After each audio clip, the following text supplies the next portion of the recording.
Il a tellement changé. C'est dur de voir ce qu'il est devenu. Honnêtement, je le reconnais à peine. C'est triste.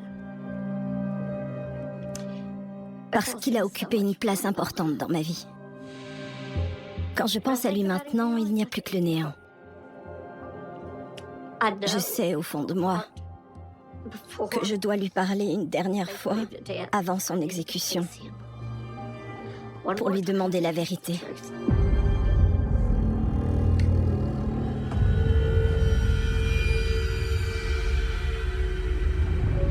Lots of stains, discoloration, lots of maggot activity. There's definitely a body underneath all that. J'ai vu le résultat de ces actes et ça me hante depuis des années. Medical cameras, people are now occlusion, no one know that. There's definitely this body in this second container as well. C'est très douloureux quand tout porte à croire que celui qui a fait ça est quelqu'un qu'on a aimé. C'est difficile d'y penser parce que ça veut dire que tout ça, que toute ma vie, a été un mensonge.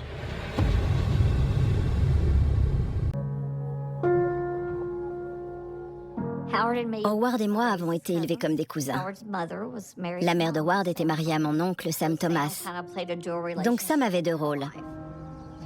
Il était mon oncle biologique et il était aussi le beau-père de Howard. On se retrouvait à Noël et aux anniversaires. J'ai beaucoup de bons souvenirs de mon enfance. On vivait à la campagne et donc on pouvait jouer dehors. On sortait discrètement de la maison de mes grands-parents. Ils n'avaient pas l'air violents ou rancuniers ou manipulateurs. On était des enfants.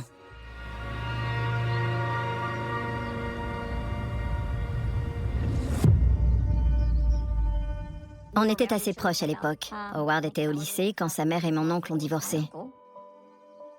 On ne s'est revus qu'en 1988. Et on est redevenus amis. Ce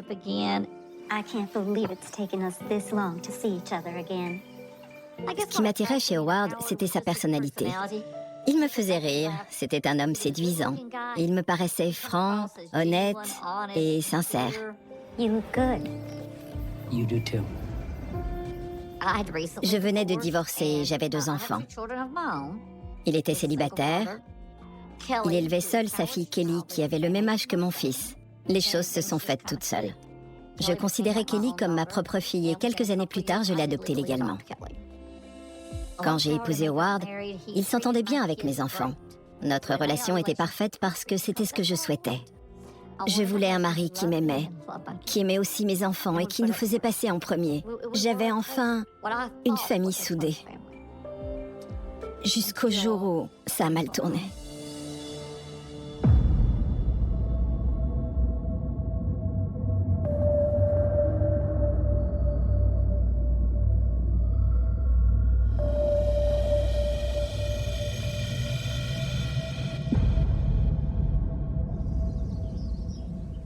La première femme de Howard s'appelait Debra Winnegar.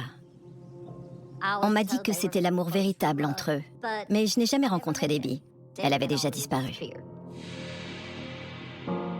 J'ai rendu visite à la tante de Howard, et c'est elle qui m'a dit que la disparition de Debbie n'avait jamais été résolue. Elle avait disparu du jour au lendemain. When Debbie left Howard, he took it so hard. D'après Howard, tout allait bien entre eux et apparemment, un jour, elle s'était évanouie dans la nature. He didn't tell me much. He just said that she left him and the kids one day. He never saw it coming. Elle n'avait pas laissé de lettres. Toutes ses affaires personnelles n'étaient plus là. Il n'y avait aucune trace d'elle, ni à l'hôpital, ni à la police. Il n'y avait rien pour localiser où elle était. Elle ne s'était pas servie de sa carte de crédit, personne n'avait contrôlé son permis, rien du tout. I never understood how someone could just walk out on their whole family. Howard nous avait expliqué qu'elle était soudainement partie et on a cru à son histoire. Mais les membres de la famille de Debbie soupçonnaient Howard. Ils pensaient qu'il avait tué Debbie et avait caché son corps. Quand je lui ai demandé ce qui lui était arrivé, il m'a dit « Un jour, je suis rentrée et elle n'était plus là. Je n'ai aucune raison de te mentir. » Elle avait des problèmes et apparemment, elle avait besoin d'être seule quelque temps. C'était ça, sa réponse. Elle avait décidé qu'elle voulait être seule. Alors, elle était partie pour s'éloigner de tout le monde. Et à ce moment-là, j'étais amoureuse de lui. Alors, c'était impossible qu'il me mente.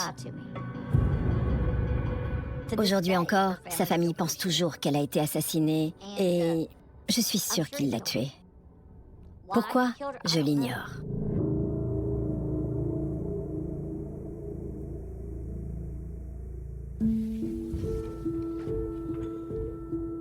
Je ne sais pas quoi penser. Elle était très belle. Elle ressemble au genre de fille qui aime voir du monde. Elle a l'air heureuse, elle avait encore la vie devant elle. Tout le monde m'a dit que Debbie était une femme très dévouée, une mère très dévouée. Sa fille était sa priorité. On n'a jamais retrouvé de preuves suffisantes pour inculper Howard de son meurtre. Quand je pense qu'il a pu se débarrasser d'une femme aussi belle sans se faire prendre, je me dis qu'il aurait facilement pu m'arriver la même chose.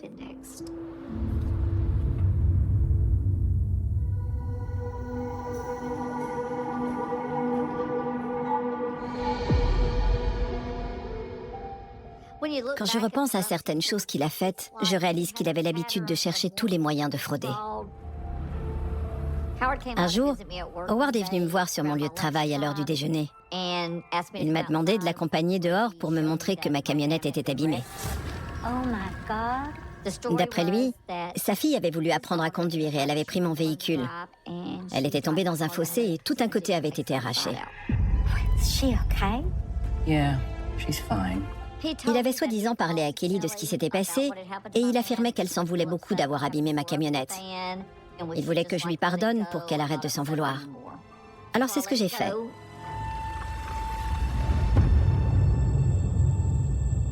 Mais en y repensant, je me suis dit que ma camionnette était plutôt bosselée, comme si quelqu'un l'avait frappée avec un objet. Il a appelé notre compagnie d'assurance pour demander un remboursement et il s'est occupé de toutes les démarches. Hi, honey. We have not received that check for the van. This is just ridiculous. On a reçu un chèque. Il voulait qu'on le garde quelque temps et qu'on ne s'en serve pas. We already got that check. Je crois qu'il pensait que j'allais lui laisser l'argent et qu'il pourrait l'utiliser comme il voulait. What'd you do with it? J'ai insisté pour qu'on prenne une deuxième voiture à cause de mon emploi du temps. J'ai donc pris mon chèque et je me suis acheté une nouvelle voiture. You can't just go out and buy a new car without talking to me first. Ça l'a vraiment vexé que je n'ai pas voulu partager l'argent avec lui. We were supposed to discuss what we were going to do with this money. Ce n'était pas juste pour lui. Il aurait voulu que je le consulte avant. Mais si j'avais attendu comme il l'avait souhaité, l'argent aurait disparu le lendemain. D'ailleurs, je ne sais pas ce qu'il voulait en faire. Howard, you are overreacting. Au moment où ça s'est produit, je ne m'en suis pas rendu compte. Mais les signes étaient là. Seulement, je crois que, comme je l'aimais encore, je ne voulais pas le reconnaître.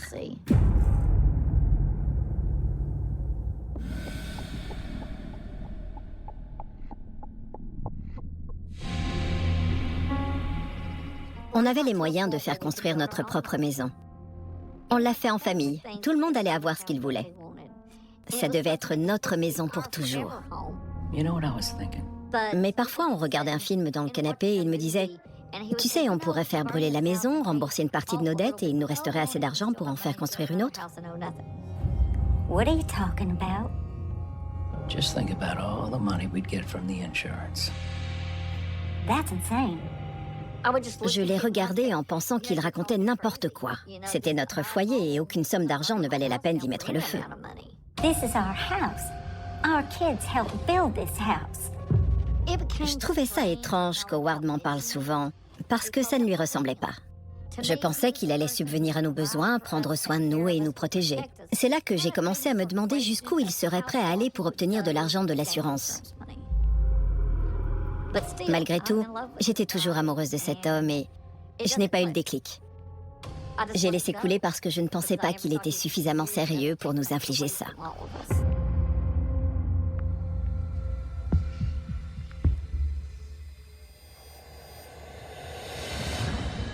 Les gens vont peut-être penser que je suis folle, mais je ne peux pas me permettre d'avoir peur de lui. Je refuse de devenir une de ses victimes.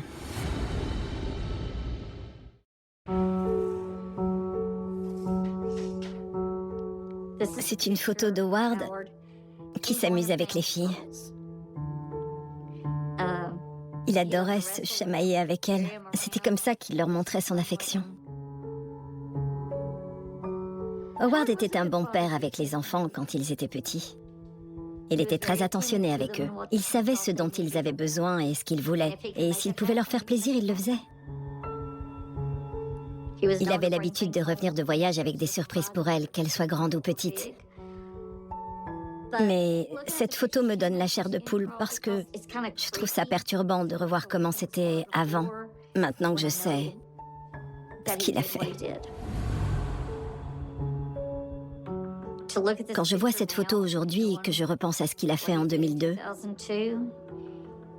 je me dis que j'ai peut-être mis mes enfants en danger. Parce que la personne qui allait commettre ça, 9 ans plus tard, est la même personne que sur la photo. Seulement, on ne le savait pas à ce moment-là.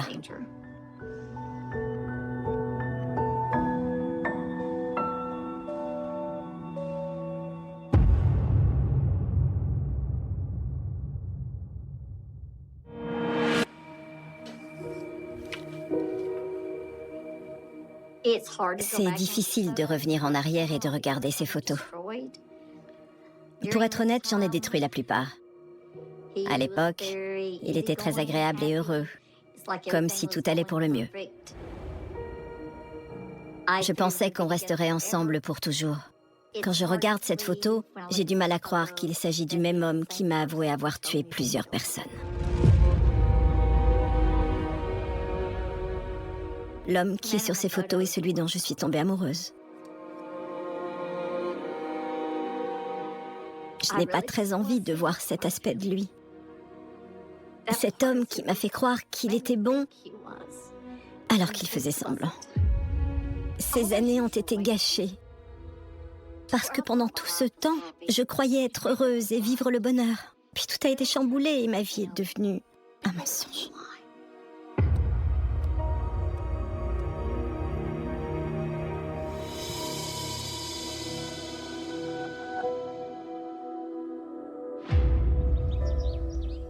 Quand Howard partait faire des livraisons, je m'occupais de l'entreprise dans les coulisses. Il voyageait à travers le pays du nord au sud et de l'est à l'ouest. Il était sur la route toute la semaine. Parfois, il conduisait plusieurs semaines d'affilée, surtout quand il devait faire le trajet de la Californie jusqu'à New York. Généralement, je planifiais les livraisons.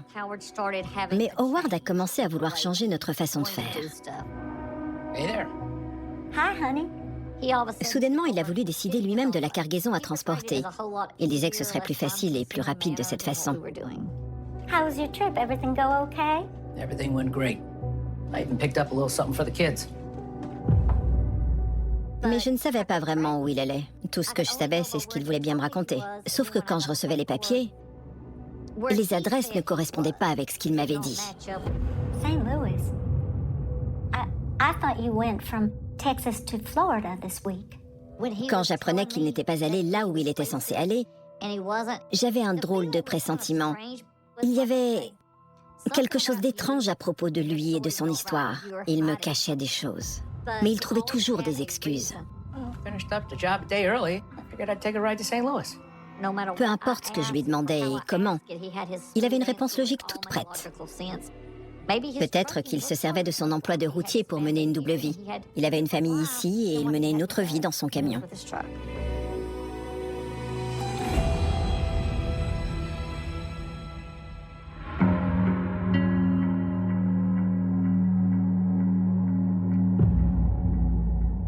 Il voulait faire plaisir à sa fille et c'était normal, c'était sa fille. C'était sa fille biologique et son seul enfant. Il cherchait à s'intégrer et à s'identifier à elle. Il voulait qu'elle souhaite passer du temps avec lui. Mais il a commencé à faire des choses qui me mettaient mal à l'aise. Il a commencé à passer du temps avec ses amis à elle. Kelly était amie avec Samantha Lemming. Elles sont allées au lycée ensemble. Adam Christmer était le petit ami de Samantha. Howard emmenait souvent Kelly, Adam et Samantha faire les magasins. S'ils voulaient sortir pour boire, il leur achetait des bières.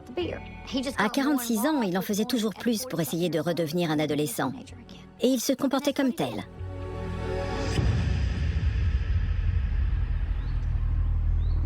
La première fois que j'ai compris qu'Howard passait du temps avec les ados, c'est quand je les ai tous retrouvés chez moi. Je travaillais tard et je rentrais généralement entre 6h30 et 7h du matin. Un jour, en arrivant, je suis tombée sur ces ados qui dormaient les uns à côté des autres, sous une montagne de sacs de couchage, de couvertures et de draps. Ils étaient au moins une vingtaine dans la maison. J'ai été surprise. Howard dormait dans notre lit. Je suis allée le réveiller pour lui demander qui étaient ces gens par terre. Et il m'a expliqué qu'il s'agissait d'amis de Kelly. Ils étaient venus jouer à la maison et il était trop tard pour les ramener chez eux. D'après lui, ses enfants ne s'entendaient pas avec leur famille. Howard voulait être là pour eux. La maison était un refuge s'ils en avaient besoin. Je voulais que ça cesse. Je lui ai demandé que ça ne se reproduise plus. Je lui ai dit que c'était déplacé. I'm serious. It's not right and it needs to stop.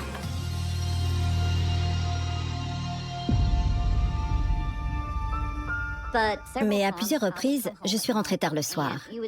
Et j'ai retrouvé des emballages de chips dans la maison, ou alors dans la poubelle. Je savais que les enfants continuaient de venir. Ce n'était pas normal. Il devait y avoir autre chose, car des ados de 15 ans, ça ne les intéresse pas, un homme de 40 ans, même si ce sont les amis de ses enfants.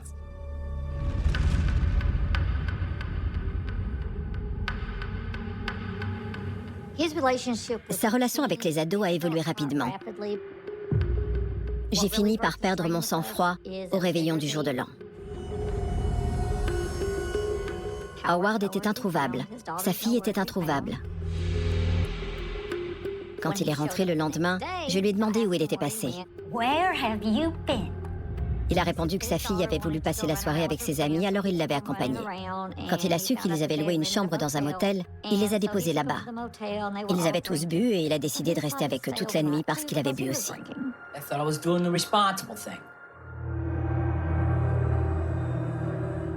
Plus j'y pensais, plus ça m'énervait. Pourquoi trimballaient-ils ces enfants partout? C'étaient des mineurs. Où étaient leurs parents? If you want to hang out with a bunch of teens, that's fine. You do that. Mais j'en avais marre. Je voulais le quitter à l'instant même. Je ne voulais plus attendre. I'm done with you.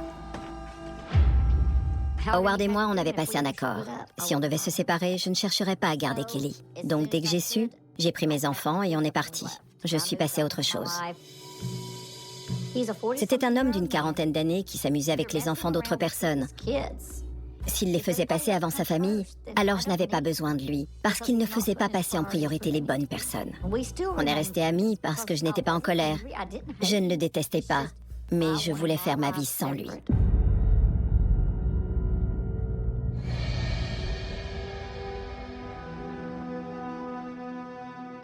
Après mon déménagement, Adam et Samantha se sont installés chez lui. Apparemment, ils avaient été mis à la porte par leurs parents. Il ne voulait plus les voir. J'ai trouvé ça fou que ce soit ça le plus important pour lui. Son excuse était « J'aide ces enfants. Sinon, ils seraient à la rue. Ils n'ont nulle part où aller. Ils vont continuer d'aller à l'école. Je vais faire ceci et cela. » Voilà comment il se justifiait. Mais la maison est devenue une salle de fête pour ados.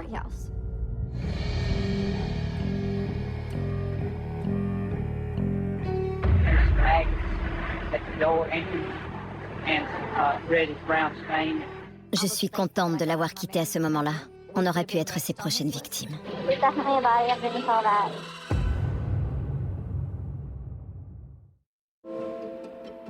Sam Thomas était mon oncle biologique, mais c'était aussi le beau-père de Howard. Ça faisait quelques jours qu'on n'avait pas de nouvelles de lui. J'ai essayé de l'appeler le 3 septembre. Je l'ai appelé encore et encore. Il n'a pas répondu, alors j'ai réessayé le lendemain plusieurs fois et toujours rien. Le jour suivant, je l'ai appelé tôt le matin et toujours pas de réponse. Rien. Le fait qu'il ne réponde pas à mes appels ne m'a pas inquiété plus que ça au tout début. Mais quelque chose n'allait pas.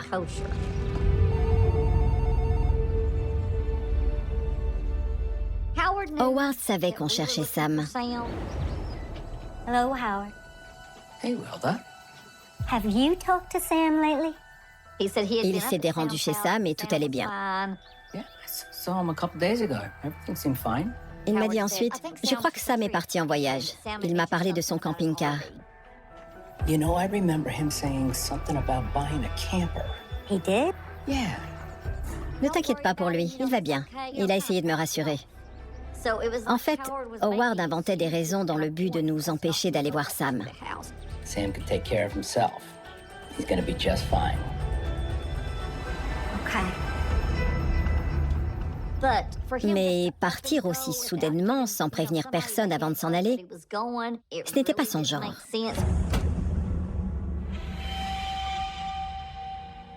Comme je n'arrivais pas à le contacter depuis plusieurs jours, et sachant qu'il avait des problèmes de santé, j'ai voulu aller le voir. J'ai pris la décision de me rendre chez lui pour comprendre ce qui se passait.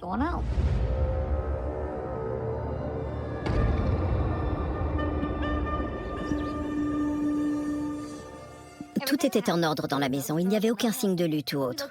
On a fait le tour, le lit était fait, c'était rangé. Tout était à sa place. Les meubles étaient là, ses vêtements aussi, et Howard était avec moi. Il est resté derrière moi, à me suivre comme une ombre pour voir ce que je regardais. Il semblait un peu nerveux.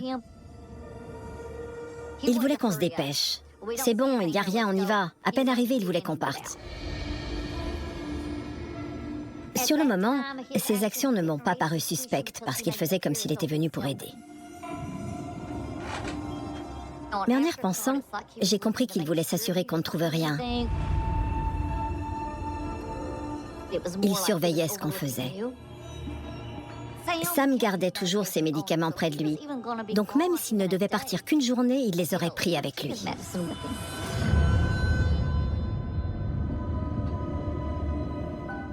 En fouillant dans la salle de bain,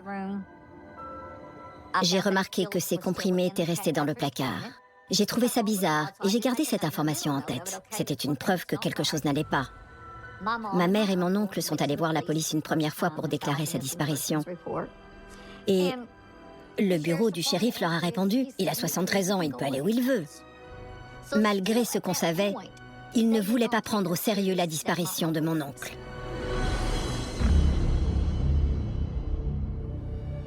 Avec une des rares photos de Sam, parce qu'il n'aimait pas trop qu'on le prenne en photo. On a collé ses affiches dans tout le nord de la Géorgie et à Chattanooga dans le Tennessee. Howard m'a beaucoup soutenu. Il nous a aidés à le chercher et il a accepté de coller des affiches. Il a aussi accepté de faire tout son possible pour nous aider. Je le trouvais aussi inquiet. On l'a cherché partout. Certaines personnes ont reconnu son nom, mais pas sa photo. Quelqu'un avait essayé de se servir de sa carte de crédit. On a prévenu le bureau du shérif une deuxième fois. On savait que quelque chose n'allait pas. Cette affiche était le seul moyen qu'on avait pour le retrouver, mais il était trop tard. Parce qu'il était déjà mort. Ça me brise le cœur qu'on ne soit pas parvenu à le trouver plus tôt.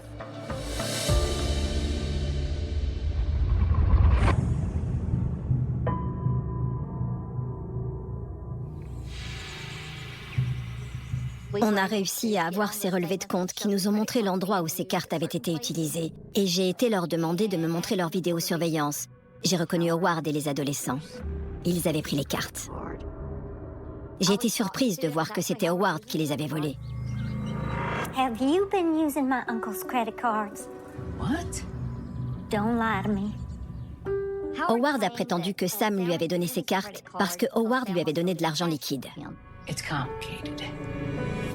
Howard avait apparemment donné 4 ou 5 000 $ à Sam. Il avait prêté de l'argent à Sam, et Sam lui avait donné ses cartes si jamais Howard avait besoin de cet argent et qu'il ne pouvait pas joindre Sam. Ça faisait soi-disant des mois qu'il les avait. Pourtant, la seule fois où une des cartes avait été utilisée, c'était quelques heures après la disparition de Sam.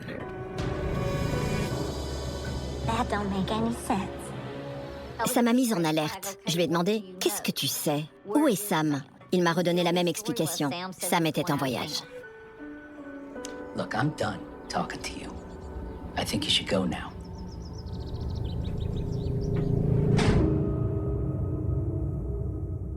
C'était très suspect.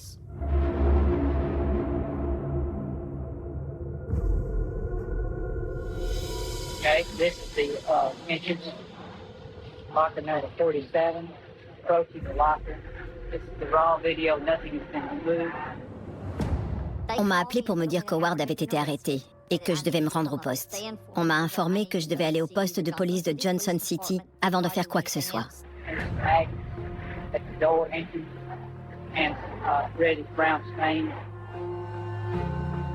Alors j'ai roulé jusqu'à Johnson City. J'ignorais pourquoi il avait été arrêté.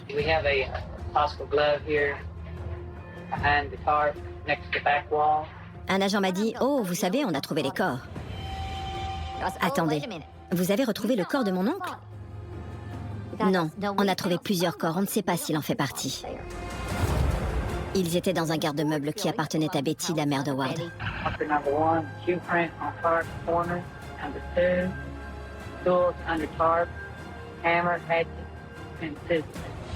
Quand j'ai su qu'ils avaient trouvé des cadavres dans le garde-meuble de Betty,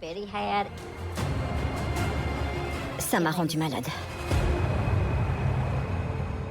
We're now looking at the blanket, top of it, lots of stains, discolorations, lots of maggot activity. There's definitely a body underneath all that.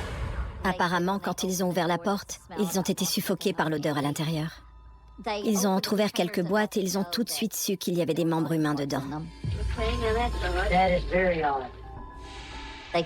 Ils ont retrouvé du sang et des restes humains qui appartenaient à au moins 2 personnes différentes. À la même période, j'ai appris que Samantha et Adam étaient portés disparus. Je me suis souvenu qu'Howard passait beaucoup de temps avec eux.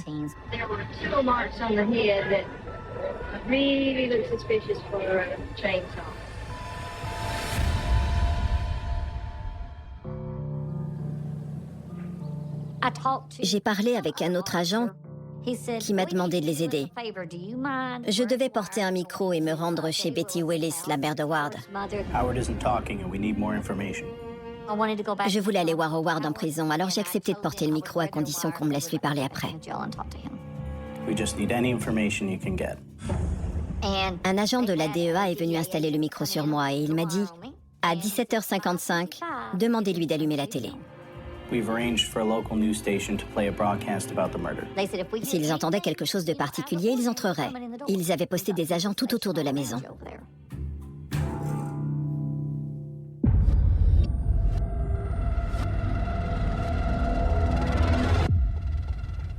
J'ai frappé à la porte et c'est sa tante Marie qui m'a ouvert. Dès que je suis entrée, elle a fermé la porte derrière moi à clé. Il ne fermait jamais à clé. Quelque chose n'allait pas.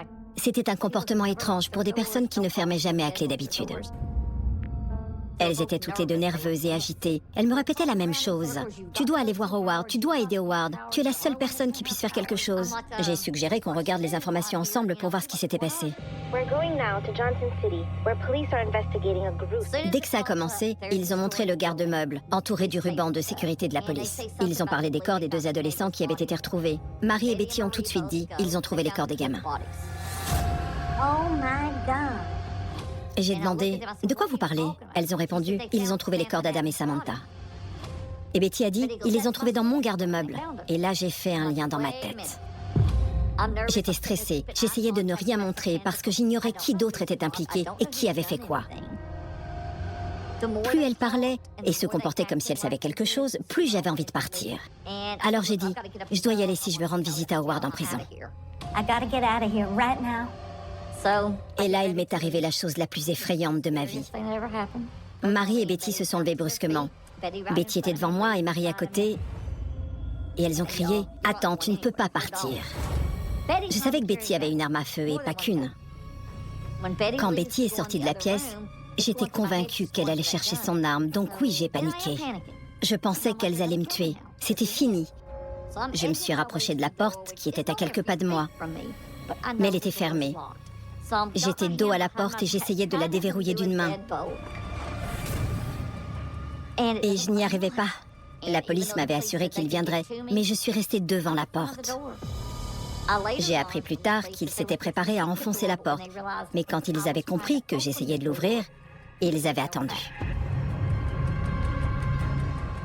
Puis Betty est revenue avec de l'argent dans la main et m'a dit « Donne ça à Howard ». Quand Betty est arrivée en me tendant de l'argent, j'ai été surprise, mais aussi soulagée. Promise me you'll do something for him. I promise. J'ai cru qu'elles allaient me tuer. J'ai pensé, elles se sont rendues compte qu'elles en avaient trop dit. Elles m'ont souhaité bonne chance et je suis partie.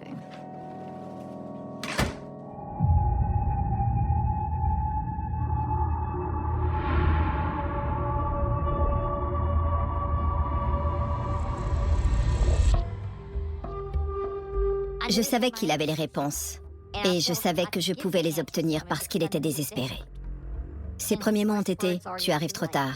Too late for what, Howard? Il n'était pas énervé, il n'a pas élevé la voix. They found the bodies. Whose bodies? Il a continué, ils en ont parlé aux informations. Ils ont trouvé les corps d'Adam et de Samantha. J'ai voulu l'amener à me dire ce qui s'était passé. Et il m'a raconté comment il avait fait exploser le crâne d'Adam. Did you kill him? Did you kill him? Adam Smith? Yes. I blew his brains out. Pulled the trigger right then and there. I don't know what it got so upset. Quand Howard m'a dit ce qu'il avait fait, ça m'a rendu malade. Je voulais sortir de là, mais je voulais aussi savoir pour Sam, parce que je me doutais qu'il n'avait peut-être pas fait que ça. Je me suis forcée à rester assise pour entendre toute l'histoire, même si je voulais m'enfuir. Howard m'a avoué qu'il avait tué les deux ados parce qu'ils avaient tué Sam. C'était son histoire au départ.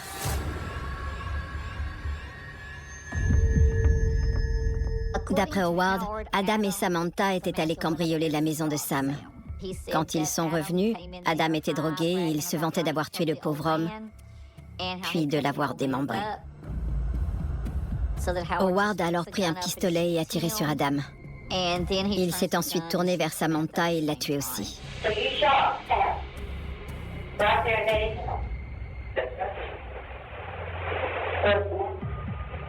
She was right there beside him. And what she said me to that? She turned around, I just shot her too.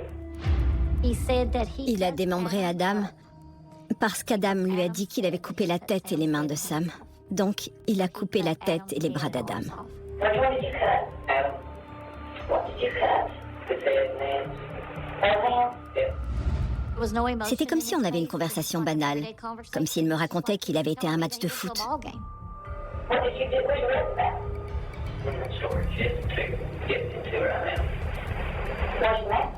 Right there with Oh.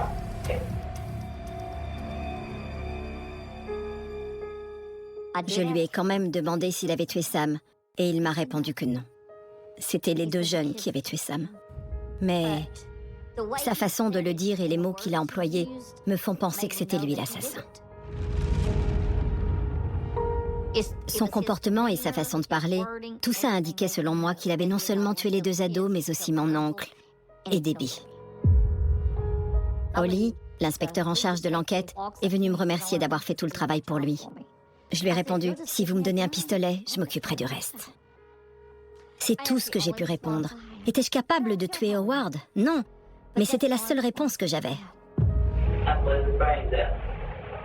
Pulled the trigger right then and there. I don't know what it got so upset.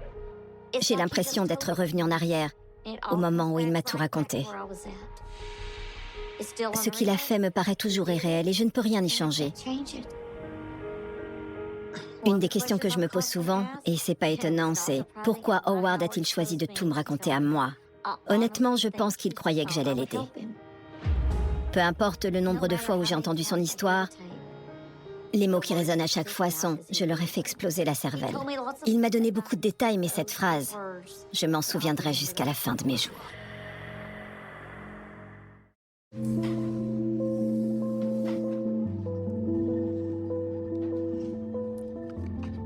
Voici Sam. C'est pour lui qu'en 2002, j'ai accepté de porter un micro. Et que j'ai cherché des preuves contre un homme que je croyais aimer et en qui j'avais confiance.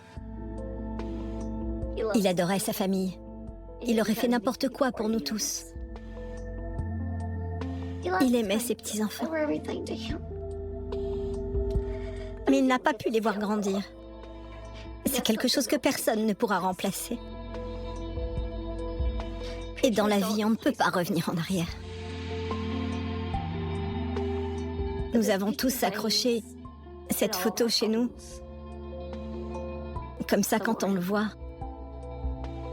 on ne l'oublie pas. Il nous sourit toujours.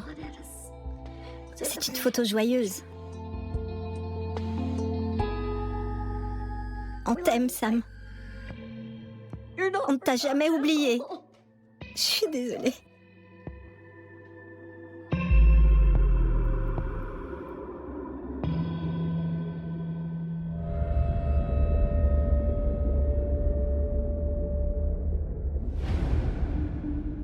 Howard m'a donné des informations le soir où je lui ai parlé pour que je puisse retrouver Sam. Il m'a dit qu'il se trouvait sur la Lookout Mountain. Il m'a indiqué plusieurs endroits où aller chercher sur la montagne. La police fédérale était avec nous, ainsi que celle du comté de Walker, et on est allé chercher partout. On y a passé presque toute la journée.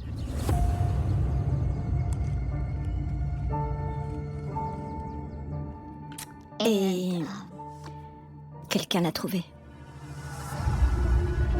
Il lui manquait sa tête et ses mains. Son corps avait été donné en pâture aux animaux. Il y avait des traces de morsures sur lui. Mais on savait que c'était lui. Il nous manquait encore des morceaux de lui, et je devais tous les retrouver. Je devais reconstituer le corps de Sam en entier. Je ne pouvais pas l'enterrer s'il n'était pas entier. On ne peut pas enterrer une personne deux fois. On ne pouvait le mettre en terre qu'une fois qu'il serait entier.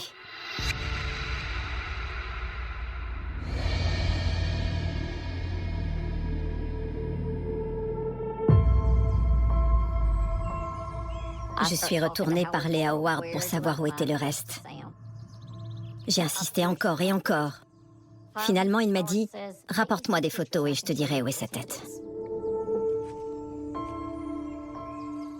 J'ai acheté un appareil photo jetable pour prendre des photos. Et je suis retournée dans la montagne. Une fois les photos développées, on voyait des formes de crânes dessus.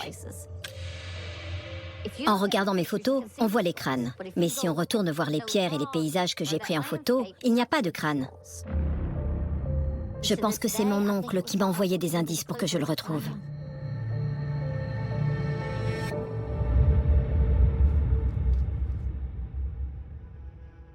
On voit un crâne ici.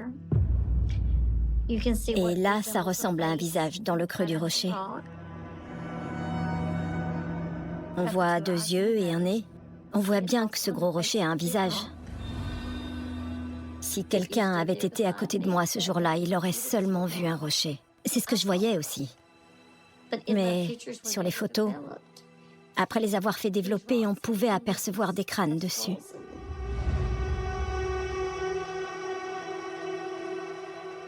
On s'est servi de mes photos et on a refait le même chemin. Les crânes nous ont guidés jusqu'à sa tête. Sur une de mes photos, on voit un crâne qui surveille le chemin. Et ici, près de ce gros rocher, la tête de Sam était dans un trou, caché par un autre rocher. Je pense que ces crânes sont apparus sur mes photos pour qu'on puisse retrouver sa tête parce qu'il n'était pas en paix. Tous les morceaux de son corps devaient être rassemblés pour qu'il soit en paix. Je n'ai jamais cru aux fantômes, mais Sam voulait qu'on le retrouve. Mes photos nous ont aidés à le faire.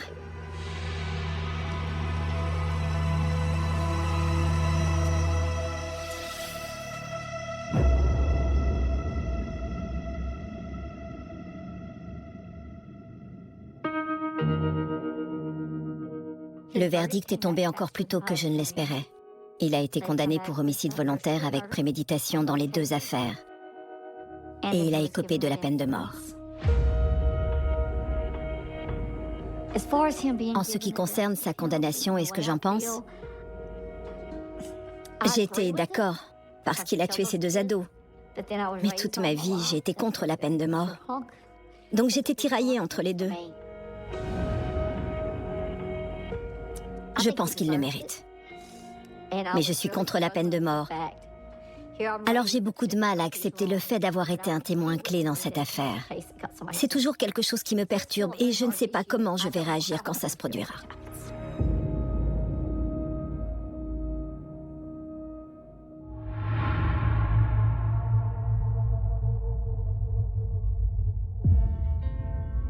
Au fil des années, on m'a demandé plusieurs fois s'il avait commis d'autres crimes. D'après moi, oui. Est-ce que je peux le prouver? Non.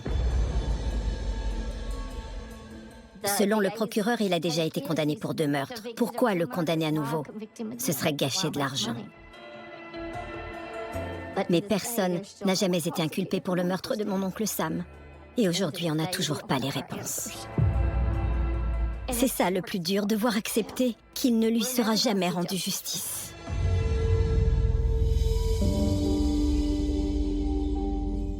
C'est aussi très difficile de ne pas savoir ce qui s'est passé. On ne sait pas pourquoi, mais on suppose qu'ils se sont disputés à propos de l'argent. Selon moi, Howard est allé le voir pour lui demander de l'argent et la situation a mal tourné. Je pense qu'il a tué les 2 jeunes parce qu'il avait peur qu'à leur âge, ils n'arrivent pas à garder le secret. Malheureusement, on ne connaît toujours pas la vérité. On ne la saura jamais. Sauf si sa conscience reprend le dessus et qu'Howard admet ce qui s'est passé. J'espère un jour trouver le courage d'aller lui poser la question une dernière fois avant son exécution. Peut-être que, sentant la fin approcher, il m'avouera la vérité. En tout cas, je dois essayer. La nuit du désert n'a pas de vraies frontières. Elle ne tombe pas. Elle glisse à Catalina Foothills. Quand les collines noircissent et que l'air se refroidit d'un coup, on entend mieux le monde. Un chien qui aboie trop loin, une voiture qui passe trop vite.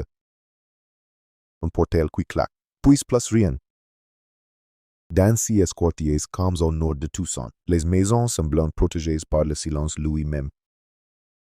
On s'y croit à l'abri parce que tout est propre, parce que les rues sont larges, parce que les lumières des porches dessinent des halos rassurants sur les allées de gravier, ce soir-là.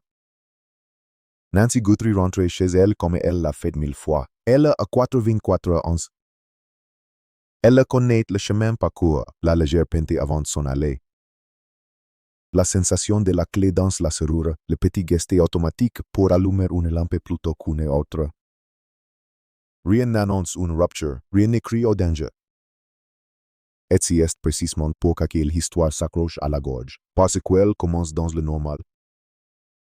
Dans le banal, dans cette routine dont on se sert comme d'un bouclier. Quelques heures plus tard, la soirée à l'odeur de la famille.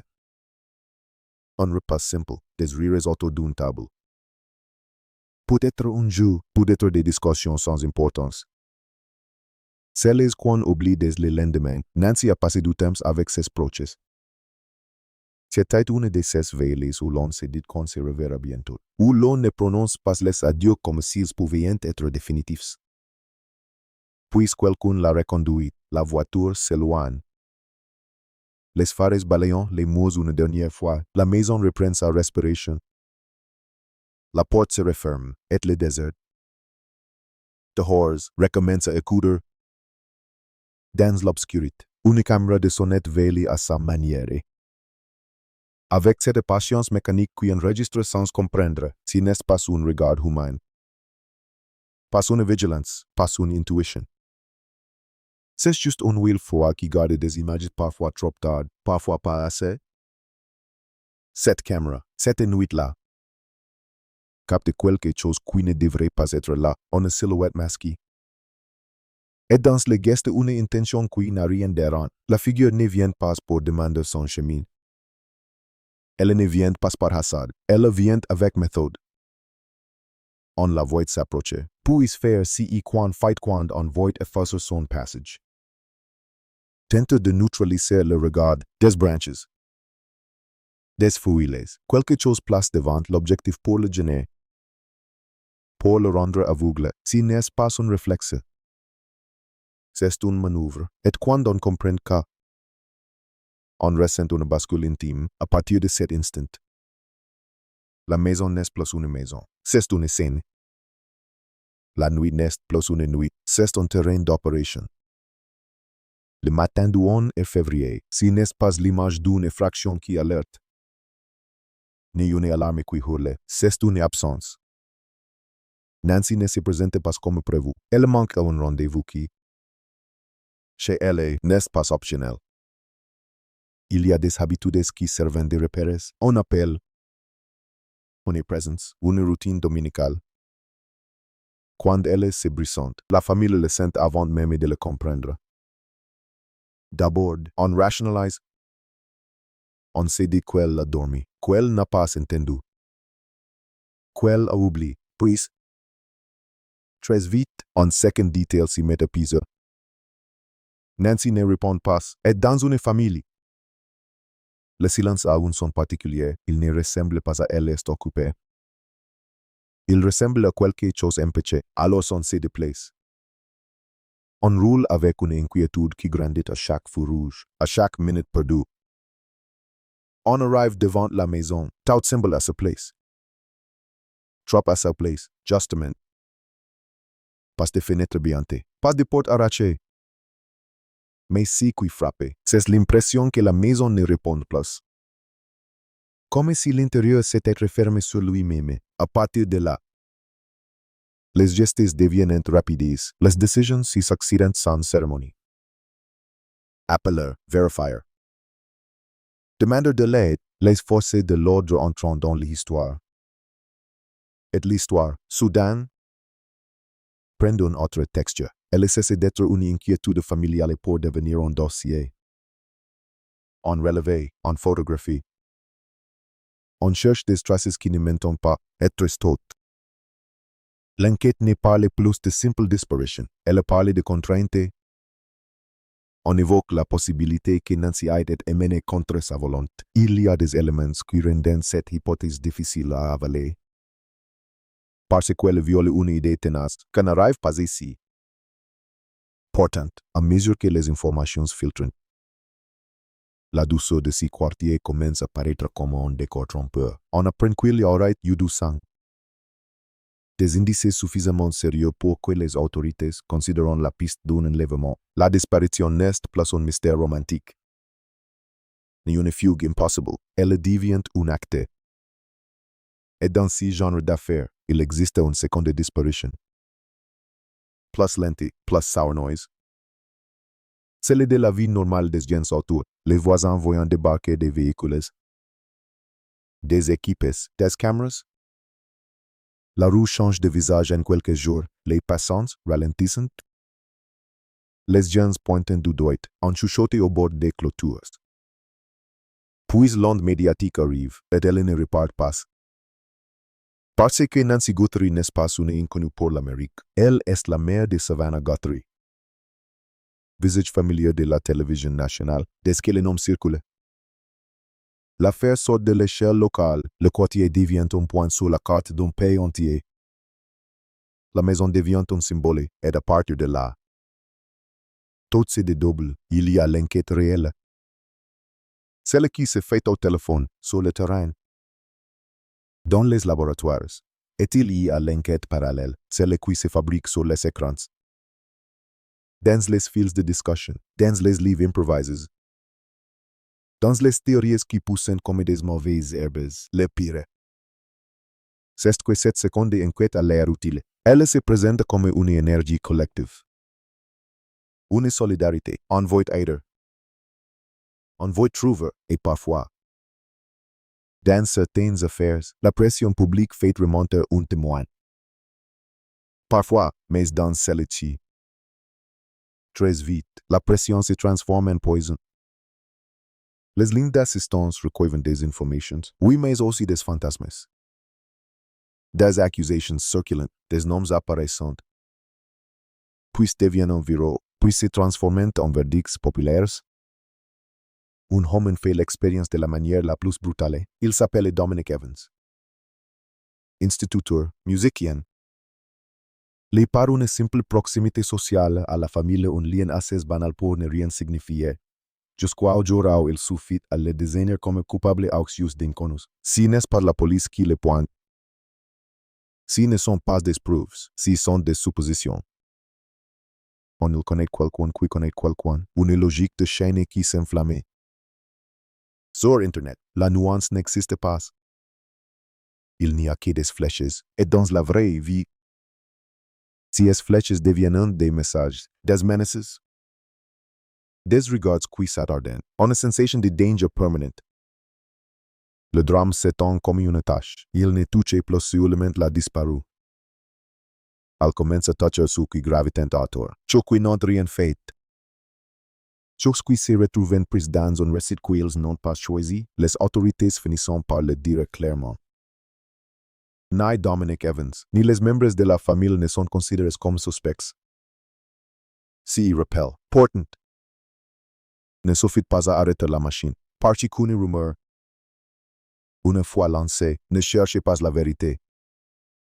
Elle cherche seulement à continuer, pendant que cette agitation parasite le travail. Sur le terrain, l'enquête suit une autre logique. Plus lente, plus ingrate. Une enquête, c'est souvent de l'attente. Des recoupements, des kilomètres avalés sans résultat. Des portes auxquelles on frappe et qui ne s'ouvrent pas, mais ici, il y a aussi l'urgence. Chaque heure qui passe éloigne la possibilité de retrouver Nancy vivante. Et cette urgence s'entend dans les phrases des autorités, dans l'intensité des recherches, dans les gestes des proches qui refusent l'idée du pire. On voit des rubans, des fleurs, des prières laissées près de la maison. On voit des gens qui viennent se recueillir comme si l'endroit était devenu un sanctuaire. Et dans le même temps, certains habitants du quartier se sentent assiégés, véhicules garés n'importe où. Drones, curieux. Intrusions. Les autorités élargissant des zones de restriction. Imposant des règles de stationnement, tentant de protéger à la fois l'enquête et la vie quotidienne. Parce que le spectacle, lui, ne se régule pas tout seul, il demande une limite. La famille, elle, cherche un levier dans ce genre d'affaires. Quand les jours deviennent des semaines, quand les appels n'apportent rien de concret, l'argent devient un langage de détresse, une récompense pour forcer le destin, pour convaincre quelqu'un de parler, pour figer en silence. Une somme immense est annoncée, $1 million. Et s'y ajoute une récompense fédérale, $100,000. Si n'est pas un prix, c'est un supplique chiffré. Une façon de dire, si quelqu'un cède, si quelqu'un avoue, s'il y a un détail. Mime en tout, mime tardif, qu'il sorte enfin. Le paradoxe, c'est que plus l'affaire est visible, plus elle attire des témoins qui ne voient rien, des gens qui veulent exister dans l'histoire. Les enquêteurs doivent entrer et Carter. Recommencer, et la vérité. Elle, se tient peut être dans quelque chose de minuscule. Un véhicule aperçu à une heure précise, une démarche sur un trottoir. Un claquement de portière, une lumière dans une fenêtre. Souvent, la clé d'un enlèvement n'est pas une confession grandiose. C'est un détail que quelqu'un a d'abord jugé insignifiant. On se met alors à reconstruire la nuit. À la rejouer comme on remonte une pellicule, on revient au moment où on s'y est déposé chez elle. On imagine la porte qui se ferme derrière elle. On imagine le calme. Puis on imagine l'autre présence, celle qui rôde. Celle qui sait où elle est, les autorités mentionnent la silhouette masquée. Army, filmée par la caméra. Elles évoquent la possibilité d'un complice, une seule personne peut importer quelqu'un. Oui, mais d'où rendons l'opération plus rapide, plus sûre, plus silencieuse. Et plus on envisage cette hypothèse, plus on sent le danger de s'y qui se joue. Ce n'est pas un geste impulsif, c'est peut-être une action coordonnée. Dans l'ombre, la science avance à son propre rythme. Les traces, les prélèvements, les analyses, l'ADN est une promesse. Mais ce n'est pas une baguette magique. On peut atteindre long terme un résultat exploitable. On peut obtenir un profil partiel. On peut tomber sur une contamination. Et chaque retard pour les proches. N'est pas technique, c'est une torture. Parce que dans leur tête, une seule question tourne. Toujours la même, toujours plus lourde. Où est Nancy, maintenant? Pendant que nous attendons, au fil des jours, les équipes de recherche réticentes, des volontaires se joignent. Parfois de manière organisée, parfois de façon chaotique. Les gens scrutent les ravins, les bordures de routes, les zones désertiques. On fouille les endroits qui semblent impossibles. On fouille les tant ils sont vastes. Et puis il y a ces moments que toutes les familles redoutent, les moments où l'intensité visible commence à diminuer. Moins de véhicules, moins de bruit. Moins de sirènes, non pas parce qu'on abandonne. Mais parce que l'enquête change de forme. Elle est passée du déploiement massif à la patience obstinée d'une équipe réduite. Dédiés qui travaillent sur des pistes, des liens, des identités, des déplacements, ces basculements. Pour l'extérieur, ressemble à une perte d'espoir.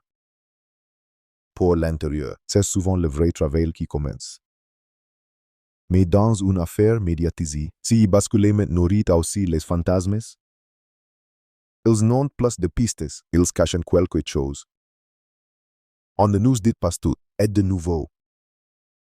Les rumeurs s'installent là où la procédure, elle, c'était une dernière fois. Des agents reviennent dans la maison, on parle d'une inspection finale, d'un passage méthodique, comme si l'on voulait être certain qu'aucune trace n'a été manquée. Qu'aucun recoin n'a été négligé, les gestes sont précis. Professionnels, sans dramaturgie. Pourtant, l'idée même d'un dernier tour à un gardemir. Cela sonne comme un avion. La scène livre si quel pouvait livrer. Et le reste est dehors, quelque part. Disséminé dans la ville, sur les routes. Dans les habitudes des gens ordinaires qui, parfois, cachent l'extraordinaire dans l'histoire de Nancy Guthrie.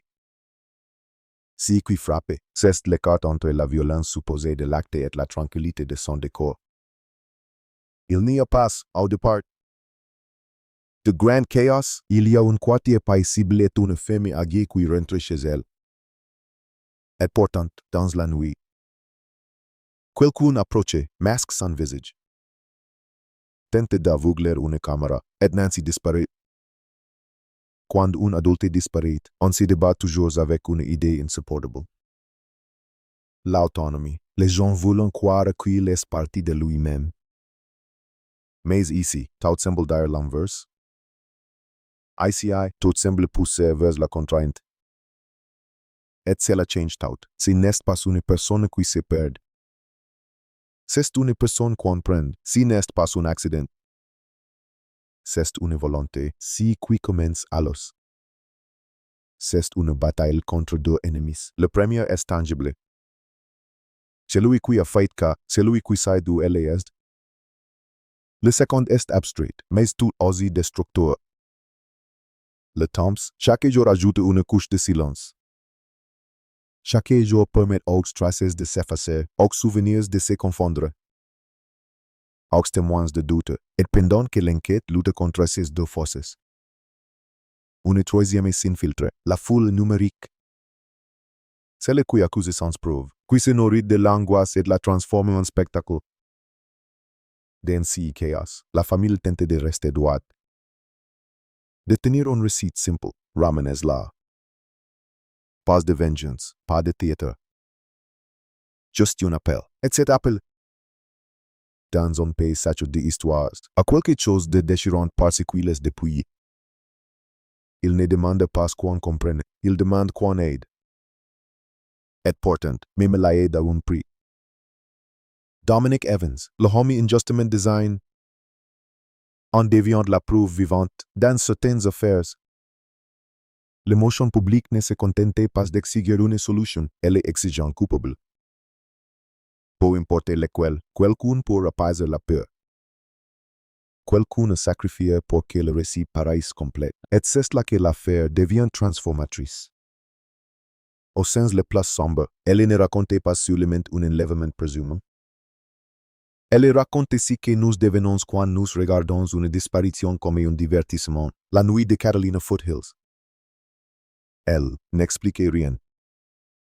Elle garde ses secrets, elle n'y rend pas Nancy. Elle n'offre qu'un indice filmé, une silhouette masquée qui tente d'effacer son passage.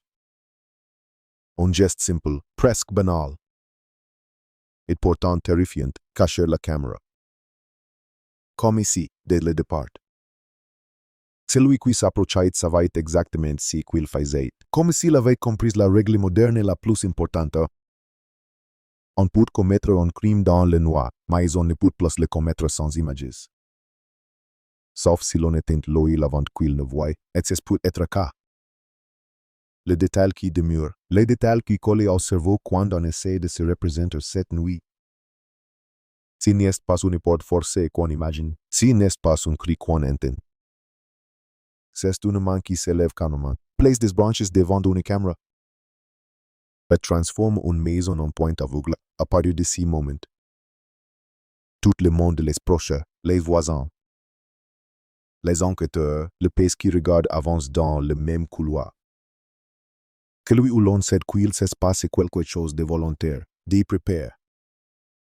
Et qu'il reste à comprendre la chose la plus difficile à accepter, pas seulement comment Nancy Guthrie a disparu.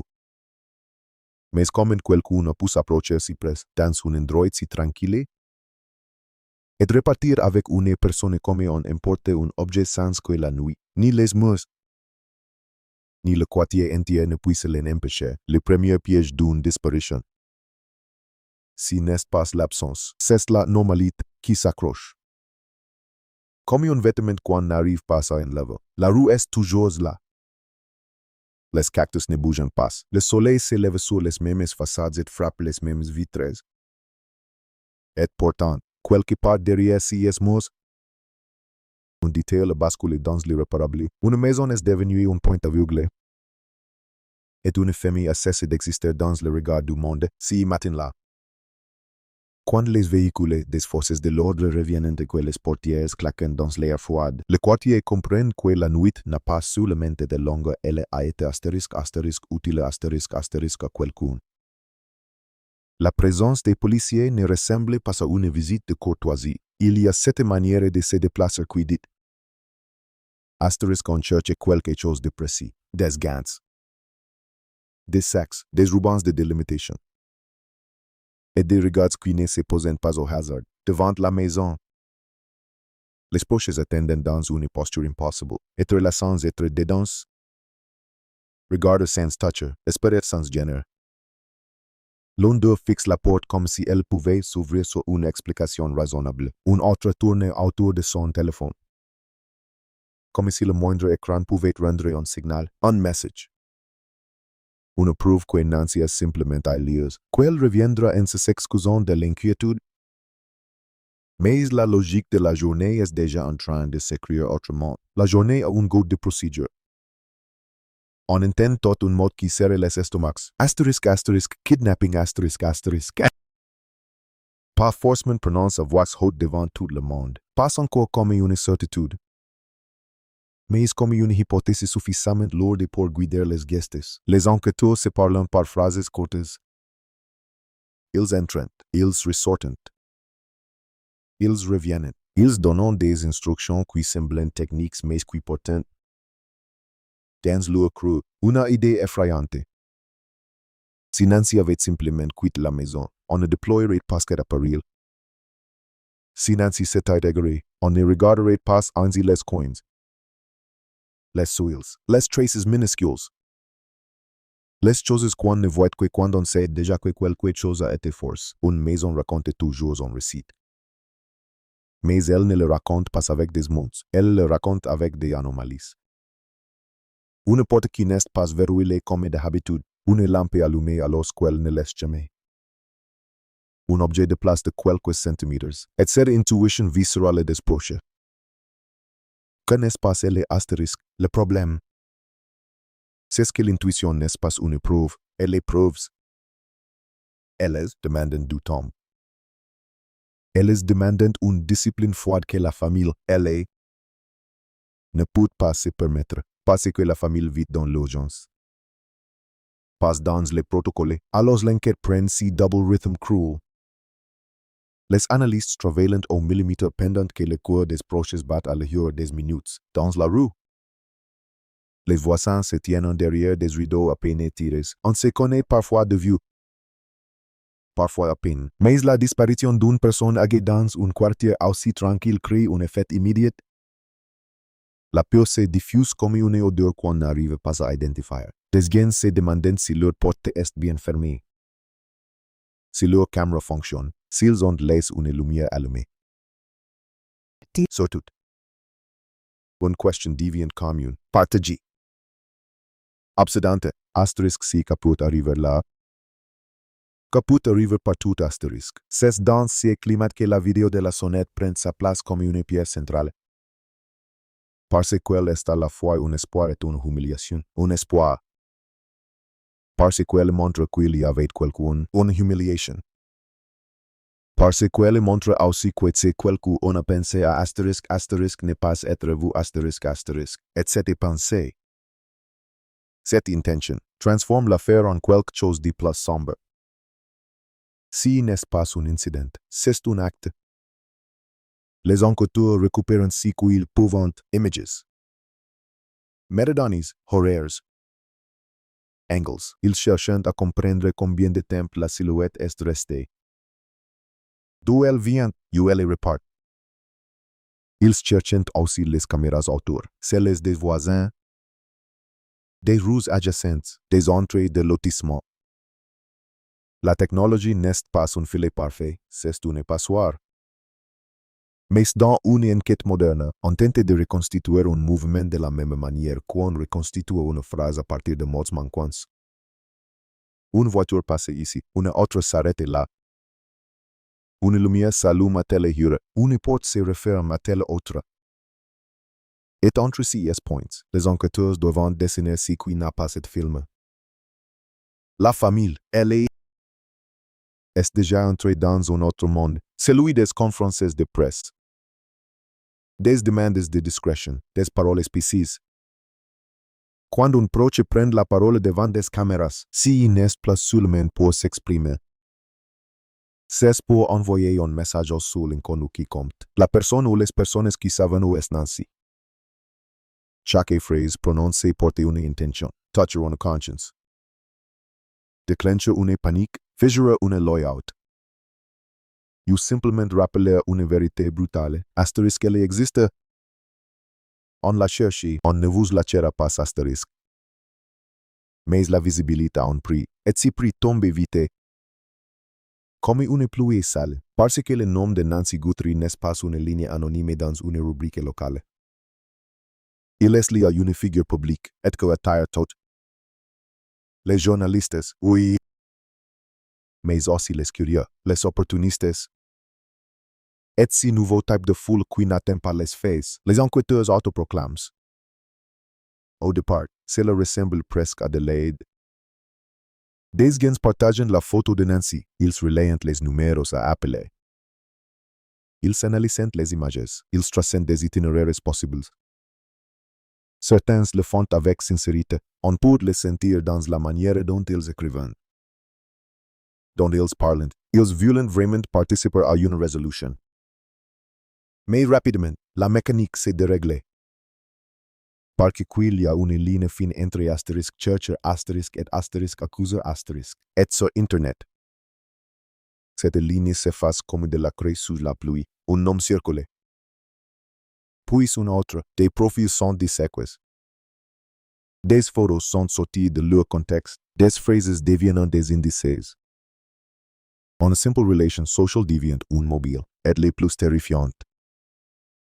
C'est la vitesse, si qui met des jours à être vérifiés par la police déviante. En quelques heures, une certitude partagée par des milliers de personnes.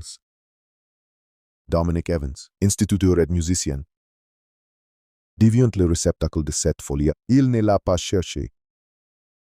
Il ne l'a pas provoqué, mais il se retrouve soudain projeté dans un rôle. Celui du suspect idéal pour un récit en ligne, un rôle qui se nourrit de ce que les gens aiment détester. Quelqu'un de proche, quelqu'un de bizarre. Quelqu'un dont on peut tordre la biographie jusqu'à ce qu'elle ressemble à un portrait criminel, si n'est pas la justice qui le vise. C'est une foule sans visage, et une foule sans visage n'a pas besoin de preuves. Sous le main d'un élan, les menaces arrivent. Les messages simples, des gens appelant son lieu de travail. D'autres cherchant son adresse. Ce qui aurait dû rester un drame humain devient un spectacle avec des victimes secondaires. Dominic n'est pas seulement accusé, ILS de humanize. Réduit à une hypothèse, et là. L'affaire ajoute une couche à sa violence, parce qu'elle commence à dévorer des vies même en dehors de l'acte initial. Les autorités finissant par intervenir publiquement, elles rappellent ce qu'il faudra rappeler dans un monde sain. On n'y désigne pas son coupable sur une impression. Elles disent clairement que ni la famille ni cet homme ne sont considérés comme suspects. Elles demandent aux gens d'arrêter les accusations, mais dans l'écosystème des rumeurs, un démenti n'atteint pas son feu, parfois. Il l'alimente, s'ils le défendent. C'est qu'ils cachent quelque chose, astérisque la logique, se mord la queue et continue d'avancer. Sur le terrain, l'enquête doit se protéger de ces bruits.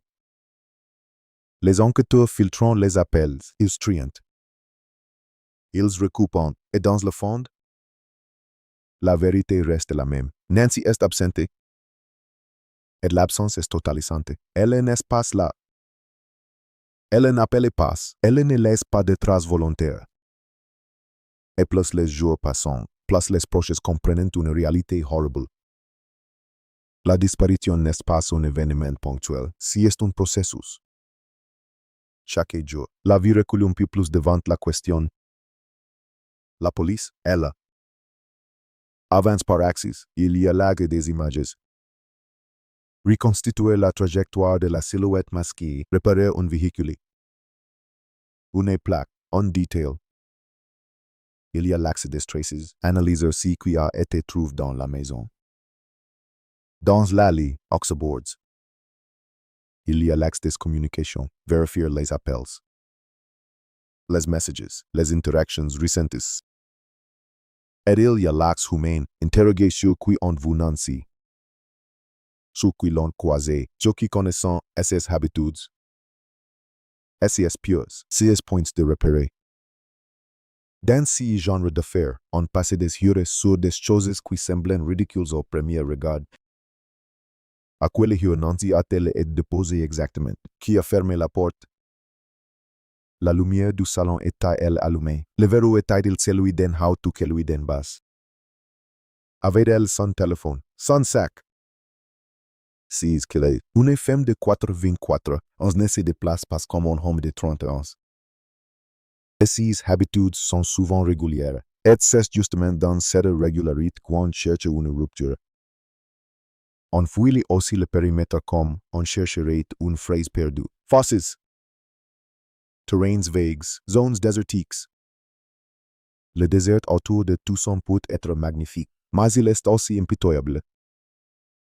C'est un espace qui avale les sens et les traces, un espace où l'on peut se perdre, où être caché, et plus les recherches s'éloignent des rues, plus le paysage lui-même devient un personnage vaste, indifferent, silencieux. À chaque bateau, il y a un momento quelqu'un appelle. On trouve quelque chose, et le cœur de tous ceux qui attendent fait le même mouvement. Il se soulève, puis il tombe. Parce que quelque chose peut être n'importe quoi. Un tissu, une boîte, une trace d'animal. Le désert est plein de fausses promesses, malgré tout. La famille ne peut pas se permettre de se protéger émotionnellement. Elle doit croire. Elle doit croire parce que qu'est-ce la seule façon de rester debout. Les proches parlent à la presse. Appellant à l'aide, remerciant ceux qui cherchent. Ils donnent à l'affaire une humanité, une chaleur, une présence, ils la sortent du dossier. Parce que ce qui effraie dans une disparition, c'est aussi cas.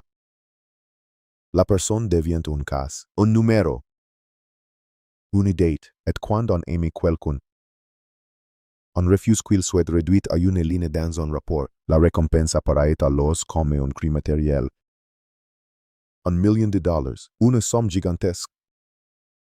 Presque irréel, comme un chiffre qu'on jette au monde pour lui dire. S'il y a une barrière, on la brise astérisque. S'il y a quelqu'un qui s'aide qui hésite, on le pousse à parler. S'il y a quelqu'un qui aide qui a peur, on lui offre une porte de sortie. On ajoute aussi une récompense fédérale, comme pour appuyer l'idée que l'affaire n'est pas simplement locale. Elle est sérieuse, elle est prioritaire. Et elle ne disparaîtra pas dans l'oubli, mais l'argent ne crée pas automatiquement la vérité. Il crée aussi des opportunistes, des gens qui appellent avec des récits inventés, des gens qui veulent tester une hypothèse, des gens qui confondent intuition et information. Les enquêteurs doivent garder la tête froide, et cette froideur, parfois, est vécue comme une cruauté par ceux qui souffrent. Pourtant, elle est nécessaire. Parce que dans un dossier où la pression médiatique est forte, la pire chose qui puisse arriver, c'est que l'enquête se laisse diriger par les émotions du public. Les jours passants et l'affaire se chargent d'une tension particulière, celle du contraste, d'un côté. On a le récit d'un quartier calme, une femme âgée, une routine, de l'autre. On a des éléments qui suggèrent préparation, masque. Et peut être armés, si contraste donne le vertige. Il donne surtout une sensation d'injustice pure, si Nancy était vulnérable. Alors l'acte est d'autant plus abject, et si l'acte est préparé. Alors la vulnérabilité a peut être été exploitée avec une froideur absolue. Une question si met gratter dans les esprits. Astérisque, astérisque, pourquoi elle est. Astérisque, astérisque. Dans les disparitions de personnes âgées, le public cherche souvent une explication simple. Un accident, une confusion, un moment d'égarement. Mais ici, tout ce qui est rendu public pointe vers autre chose. On envisage l'idée d'un ciblage, un choix, une opportunité. Et dans cet espace, les théories prolifèrent. Cambriolage qui tourne mal, vengeance. Erreur d'identité, obsession. Les proches entendent ces hypothèses comme des couteaux, parce qu'elles transforment Nancy en symbole. La victime d'un scénario, alors qu'elle était une personne entière, avec ses gestes, son histoire et ses petites habitudes. Pour les enquêteurs, cependant, pourquoi est une question secondaire? La première question est comment.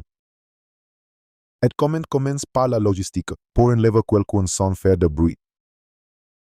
Sans être vu, il faut contrôler quelques variables. L'instant, l'espace. Le risque, le masque suggère l'intention de ne pas être identifié. La tentative d'aveugler la caméra suggère un souci du détail. Cela n'éprouve pas une intelligence criminelle exceptionnelle, mais cela prouve un minimum de planification. Et ce minimum suffit à rendre l'affaire plus inquiétante. Parce qu'il indique un auteur qui pense. On scrute alors si que les criminels laissent toujours. Même quand ils croient être invisibles. Des habitudes. Un type de démarche. Une façon de tenir un objet. Un rythme de déplacement. Les analystes vidéo regardent en boucle de secondes qui, au premier visionnage, semblent vides. Ils cherchent une silhouette dans une ombre. Ils cherchent une réflexion de lumière sur un métal. Ils cherchent le bruit d'un moteur sur un enregistrement. Ils cherchent la moindre marque qui pourrait distinguer un individu parmi d'autres. Et pendant ces temps, le monde extérieur se fatigue. La foule numérique passe à autre chose. Les tendances changent. Les vidéos se remplacent. Le drame, lui, ne se remplace pas. Il reste stable dans la vie de ceux qui l'habitent. Pour la famille, chaque matin commence par le même réflexe. Regarde le téléphone. Pour les enquêteurs, chaque matin commence par le même geste. Ouvrir le dossier, relire, vérifier, pousser une piste. Et abandonner une autre, c'est là que la disparition devient réellement transformatrice. Non pas parce qu'elle enseigne une morale, mais parce qu'elle modifie l'architecture d'une existence. Les proches apprennent un nouveau langage, celui de l'attente, de la patience forcée, des peut-être, des on ne sait pas encore. Ils apprennent à vivre dans une pièce sans fenêtre. Et puis, un événement vient briser la répétition. Si n'est pas une arrestation, si n'est pas une révélation grandiose, c'est un mouvement interne, discret, qui se devine à la manière dont les autorités parlent, un changement de ton. Une précision nouvelle, la mention d'un détail qui n'était pas là avant. Comme si, quelque part, une pièce venait de s'emboîter. On commence à parler, plus nettement, de la possibilité de astérisque plus d'une personne astérisque. On évoque des éléments laissant penser que l'opération aurait été difficile pour un seul individu, ou qu'au moins un complice aurait facilité la fuite. Rien n'est dit avec certitude, mais le simple fait que cette hypothèse soit formulée donne une direction. Si deux personnes sont impliquées, alors il y a une chaîne. Et dans une chaîne, il y a toujours un maillon plus faible. Les enquêteurs reviennent alors à ce que le public sous-estime toujours, les interactions.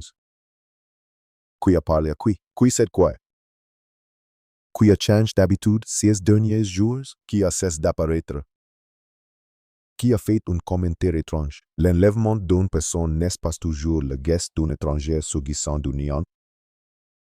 Parfois, c'est un geste facilité par un savoir. Une routine connue, un horaire prévisible. Une entrée non surveillée, et si savoir. Souvent, vient d'un contact. Mime indirect. Le voisinage devient donc un tissu à examiner sans le déchirer. On interroge calmement, on vérifie des caméras.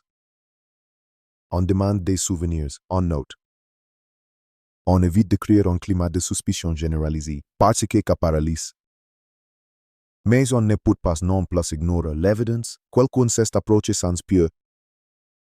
Comme s'il savait qu'il pouvait le faire, dans cette tension. Une autre menace grandit, celle de la fausse piste qui prend toute la place. La police doit protéger l'enquête contre les conclusions hâtives, contre la pression de faire un coupable. Et cette pression existe, d'autant plus quand les réseaux sociaux désignent déjà des noms. L'enquête doit rester propre, parce que la moindre erreur dans une affaire aussi médiatisée devient une arme contre elle. Un soir, alors que les proches essayent de dormir, un détail revient dans l'esprit de quelqu'un. Un bruit entendu, une lumière, un souvenir qui n'avait pas de forme au moment où il a été vécu. C'est souvent comme ça que les vraies pistes se révèlent, pas comme des épiphanies. mais comme des fragments qui prennent sens quand la réalité a change. On appelle, on raconte, on hésite. Puis on décide de parler, parce que le silence. Dans ce dossier, est devenu une complicité involontaire. Les enquêteurs notent, ils comparent. Ils alignent ces nouveaux détails avec une heure, un lieu. Une trajectoire possible, et soudain, un schéma se dessine, pas une solution. Pas une certitude, mais une asterisk direction asterisk. Une direction qui pourrait mener, enfin. Hors du désert des hypothèses, la famille sent ces changements sans qu'on le lui dise franchement. Elle le sent dans les silences plus lourds des enquêteurs, dans la manière dont certains évitent de répondre à des questions directes. Dans ce regard qui dit, asterisk on tient quelque chose, mais on ne peut pas encore le nommer asterisk. C'est alors qu'une phrase, banale en apparence, devient terrifiante dans son implication. Asterisk nous sommes en train d'identifier la personne sur la vidéo. Asterisk parfois, cela signifie qu'ils ont une idée. Parfois, cela signifie qu'ils ont un visage possible. Parfois, cela signifie qu'ils ont une liste de noms et qu'ils vont les réduire un par un. Dans tous les cas, cela signifie une chose. L'ombre commence à prendre une forme, et quand une ombre prend une forme, l'affaire entre dans une zone plus dangereuse, parce que si quelqu'un fait que, et s'il comprend maintenant que l'enquête se rapproche, alors il peut paniquer, il peut fuir, il peut détruire des preuves, il peut tenter de contrôler le récit, il peut recommencer. Cette pensée, même non dite, s'installe dans les têtes comme une menace. La ville, auteur, continue de vivre, mais avec un bruit de fond dans certaines feuilles. On vérifie les serrures 2 fois, dans d'autres. On se demande qui, dans la rue, semble trop silencieux. Et la famille, elle, se retrouve dans le plus cruel des paradoxes. Elle veut que l'enquête accélère, mais elle craint si que l'accélération déclenche. Si qui est certain, c'est que la disparition de Nancy Guthrie cesse d'être une énigme passive. Elle est devenue un combat actif contre quelqu'un qui a bougé dans la nuit avec un combat contre le temps. Un combat contre le bruit du monde, et maintenant.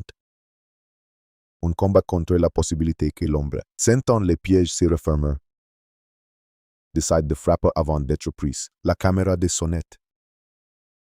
Elle continue d'exister, muette, fixée au mur. Comme si elle ignorait ce qu'elle enregistre. Elle a capturé une silhouette. Elle n'a pas capturé le plus important, ce qui s'est passé après-soi. Et c'est exactement là que l'enquête se resserre, à l'endroit le plus fragile de toute histoire criminelle. L'intervalle entre ce que l'on voit et ce que l'on devine. Parce qu'à l'intérieur de cet intervalle, il y a forcément un moment où quelqu'un a fait un erreur, un moment où une portière a claqué trop fort, un moment où une lumière s'est reflétée sur une carrosserie, un moment où un téléphone a envoyé un signal, un moment où un voisin a levé les yeux sans comprendre ce qu'il regardait et si l'enquête est en train de se transformer. C'est peut-être parce que ces moments-là viennent d'être retrouvés. Un simple détail. Un détail assez petit pour avoir été ignoré, un détail assez grand pour mener. Enfin, à celui aussi qui ont su transformer une maison tranquille en point aveuglé, et qui a, depuis, vivant avec une vérité que tout le monde cherche. Dans la pénombre du dossier, ce détail se rapproche d'un nom. Et quand un homme approche, la nuit cesse d'être un décor. Elle devient une piste. Le détail n'arrive jamais comme dans les films. Il n'entre pas dans la pièce en claquant la porte. Il se glisse presque en tout dans une conversation à voix passée, dans un email interne, dans une note griffonnée au bord d'un rapport. Il ressemble à une poussière sur une surface noire, insignifiant jusqu'à ce que la lumière tombe dessus. Et alors on ne voit plus que lui, ce jour-là. Dans l'enquête sur Nancy Guthrie, la lumière ne tombait pas d'un seul coup. Elle vacillait. Elle cherchait l'angle. Puis elle accrochait quelque chose. Pas une épreuve finale. Pas une quête lui, juste une cohérence nouvelle. Une façon de coupe. De relier la silhouette masquée à une logique plus vaste, comme si la nuit de Carolina Foothills cessait d'être un tourbillon pour devenir une séquence. Entrée, approche. Obstruction de la caméra, et ensuite, quelque part horse-champ. Un geste décisif, la police ne dit pas tout. Elle ne l'écoute pas. Chaque mot public est un risque. Alerte à celui qui fuit, contaminer les témoignages. Offrir aux rumeurs un matériau nouveau, mais il suffit parfois d'un changement de vocabulaire. D'une nuance pour que ceux qui écoutent comprennent que l'affaire bouge. Si n'est plus seulement nous cherchons, c'est nous suivons. Dans les couloirs, derrière les portes fermées, on déroule la nuit comme une carte en place des heures. En place des lieux, et on s'y met à traiter la disparition comme si qu'elle est probablement. Une opération courte, tendue. Qui ne laisse pas beaucoup de marge pour enlever quelqu'un dans un quartier aussi calme. Il faut un timing parfait, ou une connaissance. Et cette idée-là, la connaissance est celle qui commence à prendre du poids. Connaissance de quoi? De l'allée. De la caméra. Des habitudes. Des moments où la rue s'endort vraiment, il y a des quartiers où le passage d'une voiture à 2 heures du matin est normal. ICI, il ne laisse pas. ICI, un moteur au mauvais moment est une cloche. Alors si quelqu'un a pris le risque, c'est qu'il pensait que le risque était maîtrise. Ou qu'il l'avait déjà répété, les enquêteurs reviennent à la vidéo comme à une relique. Ils la regardent image par image, non pas pour y trouver un visage ILS masque, mais pour y trouver une signature. La hauteur approximative, la largeur des épaules, la manière de lever le bras, une hésitation ou au contraire une assurance. Le temps passe devant la caméra, le fait même d'avoir pensé à l'obstruer. Si y geste, place on le regarde. Place il devient le centre moral de l'affaire, si n'est pas un geste de panique. Si n'est pas un geste d'amateur, c'est un geste de quelqu'un qui a intégré une vérité moderne. Le crime se commet désormais sous surveillance, donc, avant toute chose, on aveugle l'œil. Et quand on aveugle l'œil, on admet que ce qu'on va faire ensuite est suffisamment grave pour exiger l'obscurité. La famille, elle est, vit dans l'autre temporalité, celle des appels entrants qui n'apportent rien. Des nuits où l'on s'endort puis pour se réveiller avec le même vide, les proches ont si regard particulier qu'on reconnaît chez les familles de disparus. Un mélange de détermination et de fatigue extrême, comme si le corps avançait par habitude alors que l'esprit s'arrête au premier matin. Pour survivre, ils se raccrochent aux gestes. Ils se répartissent des tâches, qui appellent qui répondent à la presse, qui lit les messages, qui surveillent les réseaux, non pas par curiosité, mais pour désamorcer les mensonges avant qu'ils ne deviennent des incendies. Elles sont sophistiquées. Elles apprennent, elles s'adaptent. Certains enquêteurs en ligne ne se contentent plus d'accuser, ils élaborent des scénarios. Bâtissant des preuves, assemblant des captures d'écran comme des mosaïques mensongères. Ils font ce que la police fait, mais sans règles. Sans limites, sont conscients des dégâts. Et la police, en place de chercher Nancy, doit aussi guérir si parasite, empêcher que l'affaire devienne un chaos total. C'est là que l'enquête prend un tournant discret mais crucial. Les autorités commencent à traiter la foule numérique comme une variable de risque. Pas seulement une nuisance, une menace. Parce qu'à force de bruit, on peut couvrir un signal. À force d'accusations, on peut faire taire un témoin réel. Un voisin qui avoue quelque chose n'appellera peut être facilement reste saturé de haine et de suspicion. Un employé qui a remarqué un détail dans un commerce hésitera à parler si l'idée d'être doxé le terroriste. Le silence n'est pas toujours le fait du coupable. Parfois, c'est la peur du spectacle. Alors la police recentre. Appels au numéro officiel. Informations verifiables. Pas de rumeurs. Si n'est pas seulement une consigne. C'est une tentative de sauver l'enquête du bruit et d'ainsi recadrage. Une chose apparaît. L'affaire n'est plus une simple recherche de personnes. Elle devient une chasse et un groupe d'actions. Les enquêteurs cherchant des achats inhabituels. Un masque, des gants, un outil, un véhicule lourd, une arme montrée dans une caméra. Ils cherchent des transactions, des déplacements, des presences. Ils cherchent aussi des comportements. Une personne qui, depuis la disparition, dort mal. Une personne qui évite les conversations. Une personne qui s'est brusquement absentée de son travail. Une personne qui a changé de voiture. Nettoie une banquette. Fait réparer une portière. Vendu un objet. Parce que le crime, même bien préparé, produit des retombées. Il laisse toujours des ondes. L'une de ces ondes passe par quelque chose que le public ne voit jamais, mais qui est souvent déterminant. Les listes de véhicules, les listes de voisins, les listes de caméras disponibles, les listes de téléphones à vérifier. L'enquête devient un grand tableau où l'on rature, où l'on élimine, où l'on revient. Et au milieu de ces tableaux, une question se répète comme un refrain sans musique.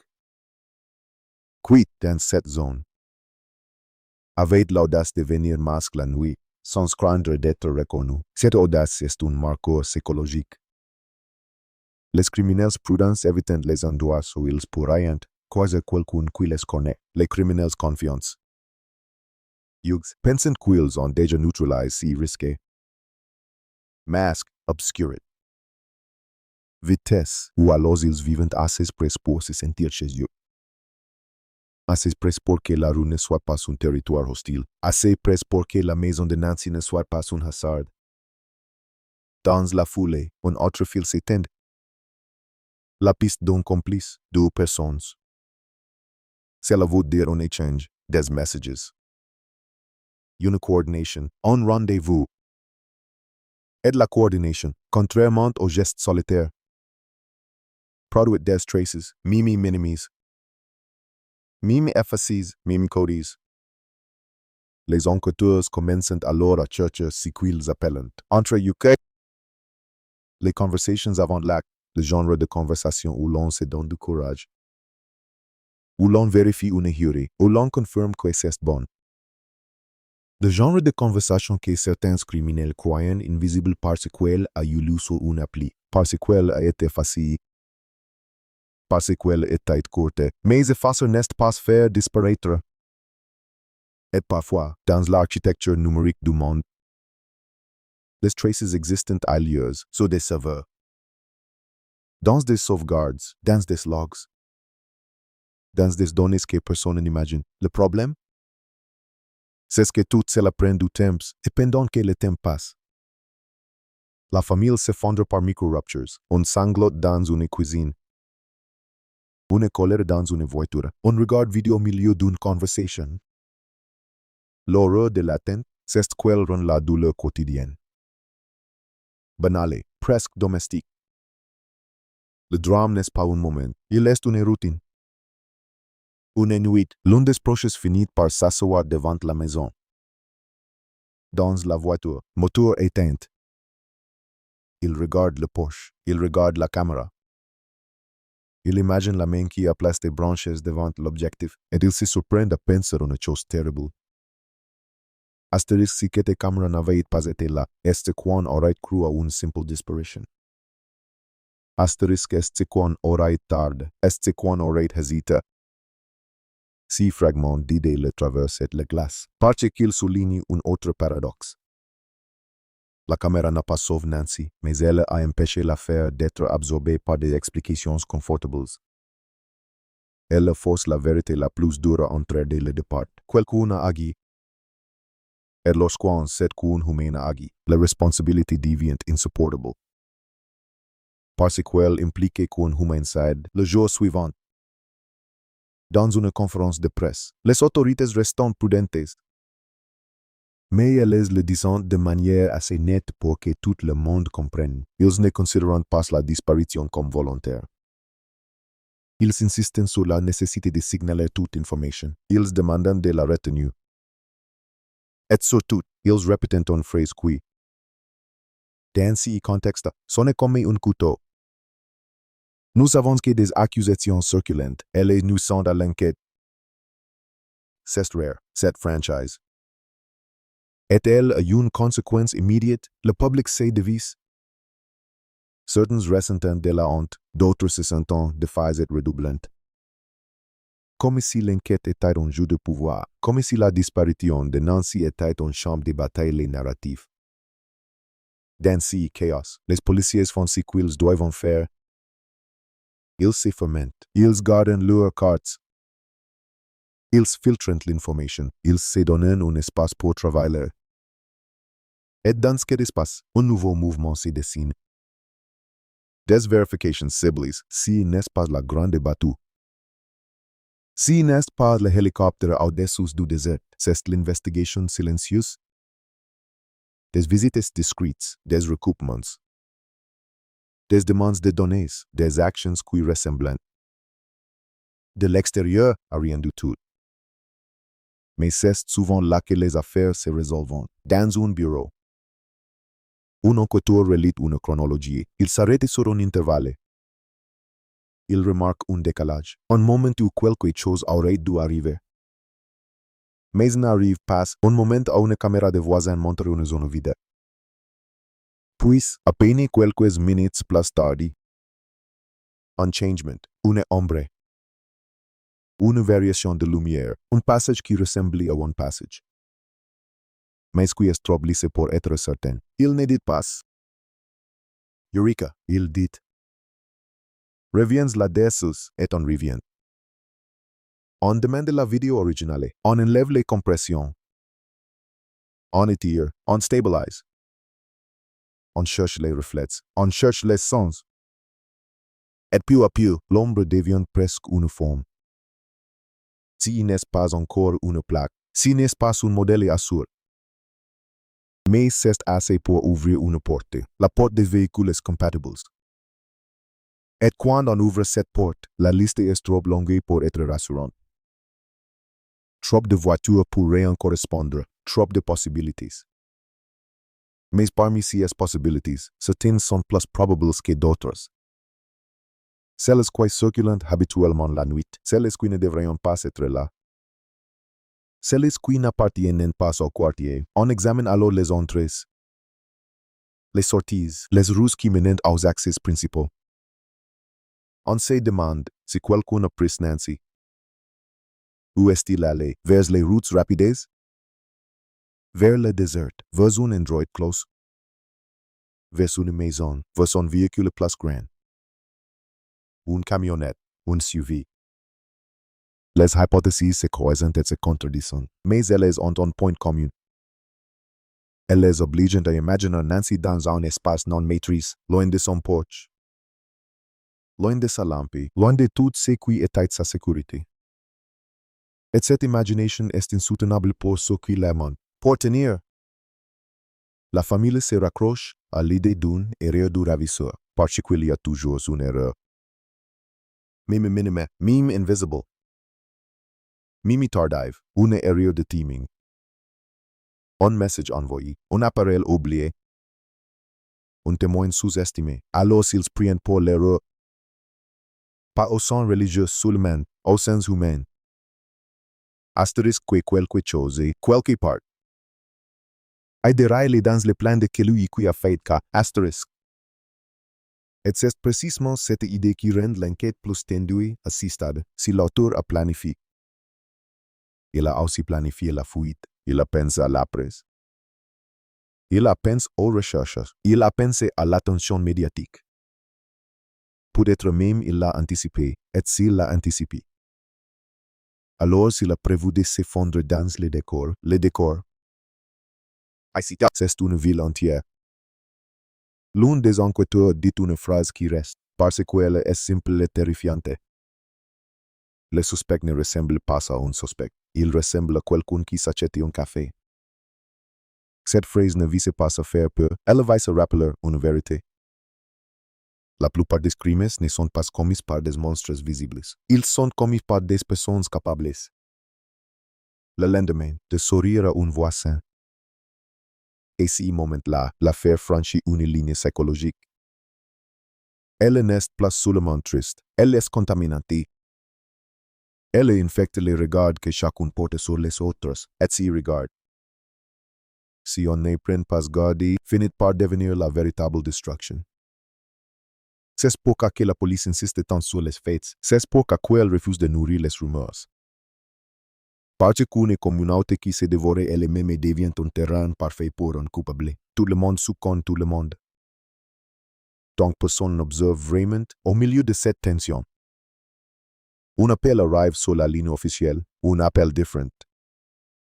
Pas un délire, pas une théorie. Un appel factuel, quelqu'un signale avoir vu un véhicule à une heure étrange. Dans une rue secondaire, avec un comportement qui, sur le moment, semble juste bizarre. Rien de plus. Mais quand on le place sur la carte, quand on le place dans la chronologie, il tombe dans une zone intéressante. Un endroit où l'on pourrait passer pour éviter les caméras principales. L'enquêteur qui reçoit l'appel ne s'emballe pas. Il pose des questions. Il note. Il demande si la personne peut décrire la voiture, le bruit, la direction. Il demande si quelqu'un d'autre était présent. Il demande s'il y avait une lumière, si les phares étaient éteints, si la voiture s'est arrêtée à continu. Puis il raccroche. Et il fait quelque chose de banal, mais décisif. Al compare, est-ce qu'un autre appel parle de la même chose? Est-ce qu'une caméra montre quelque chose qui est droit? Est-ce qu'un voisin mentionne un bruit à ce moment? Et là, une coïncidence apparaît. Petite, fragile. Mais une coïncidence, c'est à ce moment que l'affaire commence à ressembler à ce qu'elle est souvent. Occur une superposition de détails imparfaits qui, ensemble, dessinent une trajectoire. La police n'annonce rien, mais dans les jours qui suivent, certaines actions visibles et déplacent, des agents retournent dans des zones spécifiques. Des recherches ciblées se font là-haut auparavant. En cherche at large, on voit moins de bateaux spectaculaires. Et plus d'allers-retours discrets. Cela ne veut pas dire qu'ils en trouvent Nancy. Cela veut dire qu'ils croient pouvoir approcher quelque chose, un lieu de passage. Un point de transfert, un endroit où les plans a dû respirer. Un lieu où l'auteur a dû, au moins une fois, se sentir exposé. La nuit devient alors le théâtre principal. Parce que la nuit, c'est la zone de confort de celui qui a le masque. Et la police commence à travailler comme on travaille dans les affaires où l'ombre est un personnage. Elle surveille. Elle compare. Elle attend. Elle traque la répétition. Les criminels répètent. Même quand ils croient être uniques, ils reprennent la même route. Ils retournent au même endroit. Ils consultent les mêmes pages. Ils commettent la même erreur, pendant ces temps. La famille reçoit des messages. Certains sont bons. Des soutiens réels, d'autres sont atroces. Des insultes, des accusations. Des gens qui demandent des détails comme on demande un épisode supplémentaire, et dans cette brutalité. La famille découvre une vérité que personne n'apprend volontairement quand une tragédie devient publique. Elle attire autant la compassion que la prédation. Cette découverte transforme aussi leur regard sur le monde. Ils deviennent plus méfiants, plus durs. Plus controls, ils apprennent à verrouiller leur propre récit. Parce qu'ils ont compris que le récit, aujourd'hui, est une arme, et si verrouillage. Pour les proches, est une seconde douleur. Devoir se protéger au moment où ils auraient besoin d'être ouverts dans un échange discret. quelqu'un de la police laisse filtrer une phrase, presque malgré lui. Nous savons des personnes d'intérêt, si n'est pas un suspect, si n'est pas une inculpation, mais si est une phrase qui change l'air. Parce qu'une personne d'intérêt, c'est une main posée sur une ombre. Si n'est pas la saisie, c'est le contact. Et si contact déclenche une nouvelle peur, celle de la réaction. Si l'auteur reste informé, même vaguement, que la police se rapproche par un ami, par une rumeur, par une intuition, il peut se mettre à bouger, il peut faire disparaître des objets, il peut déplacer un véhicule, il peut brûler des vêtements, il peut changer de téléphone, il peut tenter de fabriquer un alibi. Il peut même tenter de gérer une fausse piste pour détourner l'attention dans les affaires d'enlèvement. C'est souvent là que tout se joue, dans la panique du coupable. Et c'est là que le récit se resserre, non plus autour de Nancy Suleiman, mais autour d'un duel invisible. La patience des enquêteurs contre la nervosité de celui qui a commis l'acte. La silhouette masquée sur la vidéo redevient l'image obsessionnelle. On la montre à ceux qui peuvent reconnaître une démarche. On la décrit à des gens qui connaissent des gens. On la place dans des bulletins internes. On compare son gabarit à des individus connus. C'est un travail ingrat. Presque archaïque, malgré la technologie. Reconnaître le humain à travers une forme est important. Parfois, c'est la fonction. Pas parce qu'on voit le visage, mais parce qu'un ami reconnaît une manière de bouger. Un parent reconnaît une posture, un collègue reconnaît une taille, une épaule, un rythme. Le corps, même masque. Trahit des habitudes, dans ce climat. Une décision est prise, la police demande au public de se concentrer sur une chose simple. Pas sur les suspects imaginaires, pas sur les théories. Sur le concret. Véhicules inhabituels, personnes masquées, comportements nocturnes anormaux autour du quartier à la date précise. C'est un appel au réel, une tentative de ramener l'affaire à ce qu'elle doit être.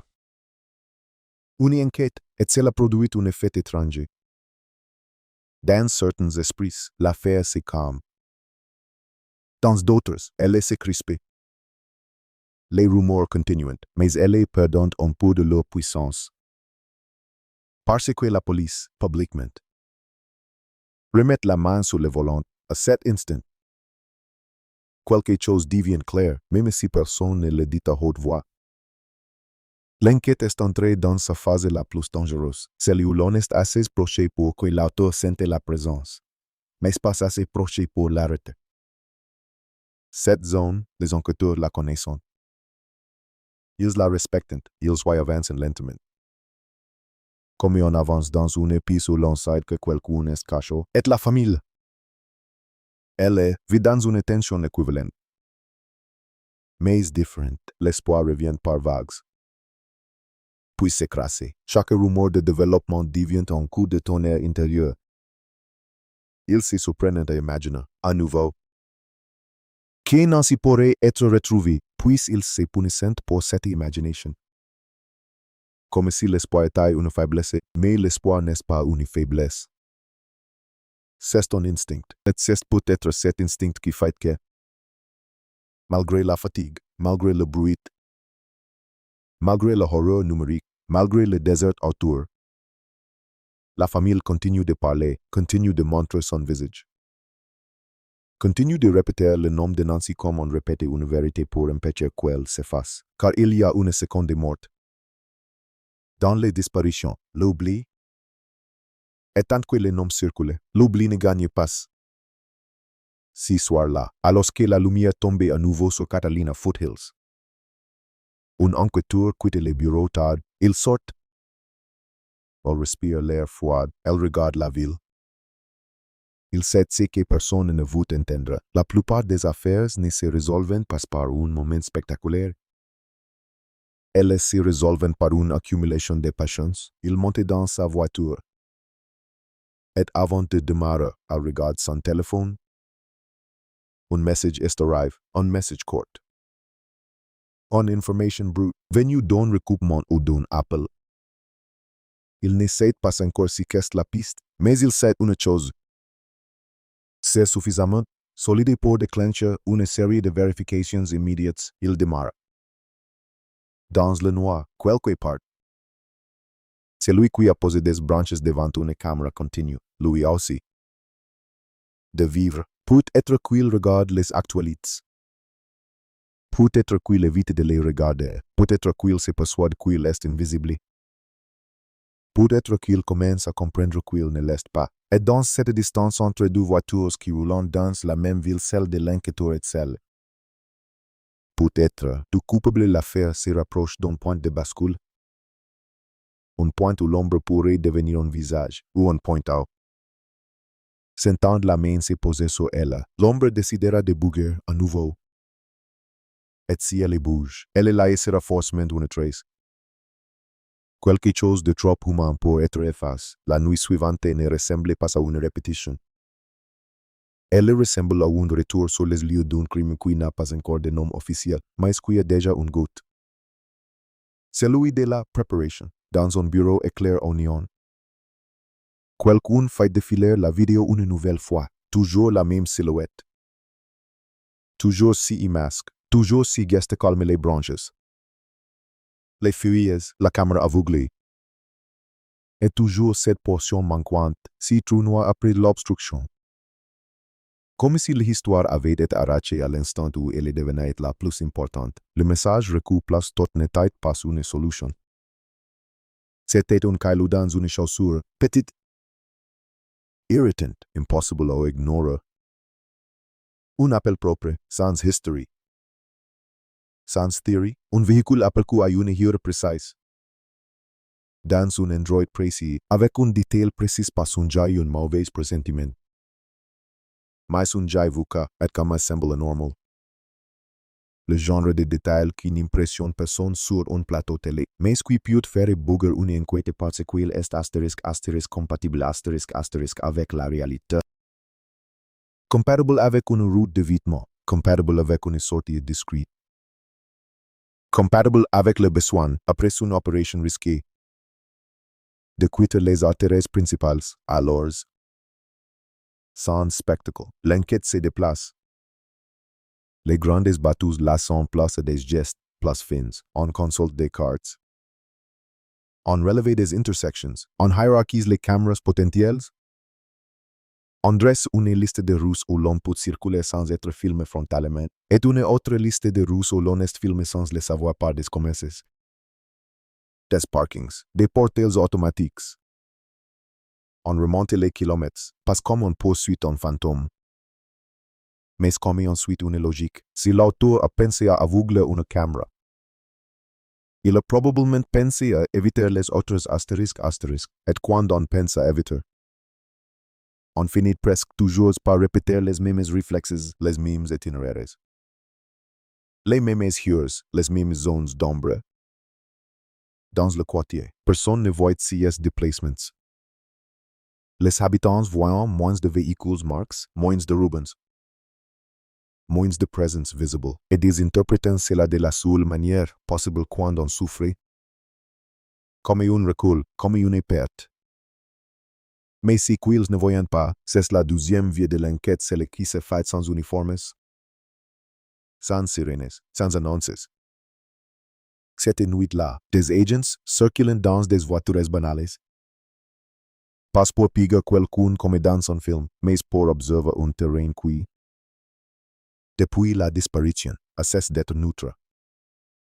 Une ruelle qui semblait anodine devient un couloir, une sortie de lotissement devient une porte. Un arrêt au stop devient une pause où quelqu'un peut être. A respire, et l'enquête. Elle ose respire. Elle inhale des détails, à une heure tardive.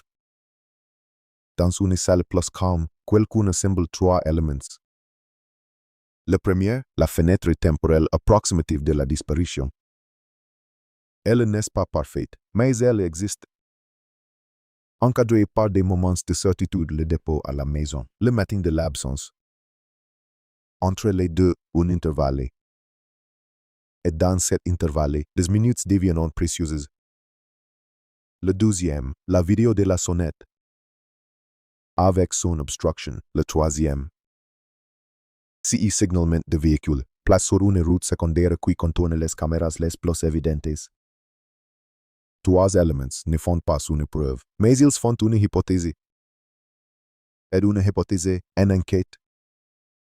Est une direction de travail, alors on ouvre un autre dossier. Plus technique, plus Freud. Celui des véhicules, on ne cherche pas une voiture. On cherche asterisk, un comportement asterisk. Un véhicule qui a circulé de façon inhabituelle à une heure inhabituelle dans une zone inhabituelle.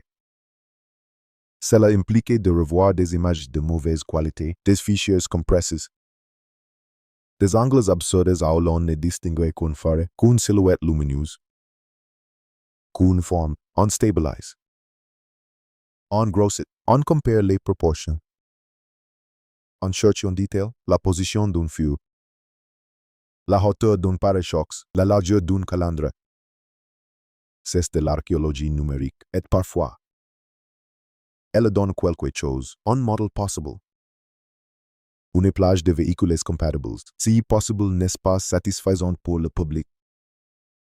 Mais pour une équipe qui travaille, c'est un premier crochet. Parce que du possible on peut aller vers du probable, et du probable vers du vérifiable. Et pendant que les techniciens travaillent sur des pixels, d'autres travaillent sur des humains. Parce que la vraie question revient, entendez? Asterisk, qui savait, asterisk. Qui savait l'heure à laquelle Nancy rentrait, qui savait qu'elle serait seule. Qui savait qu'une femme de 84 ans pouvait être vulnérable à un moment précis. Qui, dans un rayon restreint, possédait assez de confiance ou d'arrogance pour opérer dans ce quartier sans craindre le hasard d'un voisin insomniaque. L'enquêteur qui mène ces questions n'a pas besoin d'être cynique pour être lucide. Il sait que, dans de nombreuses affaires, l'inconnu masque n'est pas une étrangère tombée du ciel. Souvent, il est là de loin. Une connaissance d'une connaissance, une routine observée, un secret partage, un détail glané dans une conversation, un réseau, un travail. Un homme revient parfois dans ces affaires, non pas comme suspect, mais comme point de contact, un prestataire, un livreur, quelqu'un qui a eu accès au quartier, quelqu'un qui sait comment entrer et sortir sans attirer l'attention, à ce stade. Si n'est pas une accusation, c'est une méthode. On cartographie les accès, les habitudes, les présences possibles, la famille. Elle lutte sur un autre front. Le front du récit public, chaque jour. Ils doivent décider si qu'ils descendent, si qu'ils taisent. Trop parle pour donner des informations aux ravisseurs. Trop s'étire alimenter les soupçons, c'est une ligne de crête. Et au-dessus de cette crête plane la foule numérique qui ne pardonne pas l'hésitation. Qui transforme chaque nuance en preuve d'un secret. Ils recueillent encore des messages violents, des gains qui exigent, qui accusent, qui spéculent. La famille apprend une leçon horrible. Quand une affaire devient consommable, certaines personnes ne voient plus une femme disparue. Elles voient une intrigue, une série, un divertissement, et pendant que ces jeunes réclament des rebondissements. La famille, elle, réclame une seule chose, Nancy. Dans une pièce de la maison familiale, quelqu'un garde une photo posée sur une tablette. Pas pour faire joli, mais pour maintenir une présence. Le sourire de Nancy sur cette photo devient un objet de survie. On le regarde au réveil. On le regarde avant d'essayer de dormir. On s'y accroche comme à on y ancré dans une immersion. C'est dans ce contexte qu'une décision est prise, intensifier la stratégie de l'appel au public. Mais en la canalisant, un message clair. Repeat, sans fioritures. Pas de théories, pas de chasse aux sorcières. Seulement des faits. Le véhicule vous? les comportements nocturnes, les caméras privées, les gens qui ont, peut-être, une vidéo sans savoir quelle comme cette demande semble banale. Mais elle est cruciale, parce qu'elle s'adresse à une vérité du monde moderne. Tout le monde filme, et presque personne ne regarde vraiment ce qui le filme. Dans les jours suivants, cela produit un résultat ambigu. Des dizaines de vidéos arrivent, la plupart ne montrent rien. Certaines montrent des ombres, des reflets. Des choses que l'on pourrait interpréter dans tous les sons, mais au milieu. Il y a parfois une séquence qui accroche l'œil d'un analyste, pas parce qu'elle montre clairement un crime. Mais parce qu'elle montre un astérisque, anomalie astérisque, une voiture qui ralentit au mauvais endroit. Une portière qui s'ouvre puis se referme, une lumière intérieure qui s'allume. Un demi-tour inutile, si sont des gestes simples. Mais dans une nuit où quelqu'un a disparu, les gestes simples deviennent des signaux. La police ne s'emballe pas, elle a appris à se méfier. Les fausses pistes, surtout dans une affaire médiatisée, peuvent tuer une enquête, mais elle avance. Elle recoupe, elle place ces anomalies sur la carte. Et c'est qui était une constellation diffuse commence à former une figure, un corridor de circulation plausible. Un couloir d'évitement, une direction. Le désert, jusque-là, était une menace abstraite, trop vaste, trop silencieux, maintenant. Il devient une option parmi d'autres, pas la seule. Car l'option la plus claquante dans une disparition n'est pas toujours loin, parfois. C'est près, parfois. Le ravisseur ne part pas dans la nature, il reste dans la ville. Il se cache dans la normalité, et cette possibilité change la manière dont la police pense la suite. Si l'auteur est local ou au moins familier, il peut être encore là, il peut aller au travail. Il peut faire ses courses, il peut observer les recherches. Il peut se nourrir de l'idée qu'il a créé un chaos qui lui donne de l'avance. Cette idée déclenche une stratégie que le public perçoit rarement. L'observation silencieuse, on ne cherche pas seulement la trace du crime. On cherche la trace des astérisques la réaction, qui suit l'affaire avec une intensité anormale, qui pose trop de questions, qui tente de s'informer sur ce que la police sait, qui veut aider de manière trop insistante, s'il n'est pas une preuve. Mais c'est un filtre. Dans le même temps, l'équipe technique continue de travailler sur la vidéo de la sonnette, plus on la regarde. Plus une chose apparaît, l'auteur n'a pas improvisé la couverture de la caméra. Il a su, instinctivement ou par habitude, quoi faire pour aveugler l'œil, et ce genre de réflexe peut venir d'une expérience. Cambrioleur, personne habituée à contourner des dispositifs. Individu qui a déjà fait face à des caméras, ou simplement quelqu'un qui a appris en regardant d'autres affaires. La question devient alors, est-ce que cet enlèvement présumé ressemblait à un acte unique? Il y a une signature, les enquêteurs commencent à vérifier des incidents voisins. Vols nocturnes, tentatives d'intrusion. Comportements suspect signals dans les semaines précédentes. Ils ne cherchent pas le même crime. Ils cherchent astérisque le même style astérisque, une caméra obstruée, un masque, une approche discrète. Le public, lui, ne voit rien de cette exploration. Il voit seulement le silence. Et le silence est un tocho. Les commentateurs s'impatientent. Les théories reviennent, des gens utilisant des images, coupant des extraits, fabriquant des preuves à partir de pixels. Et la police se retrouve dans une position absurde, travailler contre un ravisseur potentiel tout en protégeant l'enquête contre une foule qui l'a saboté.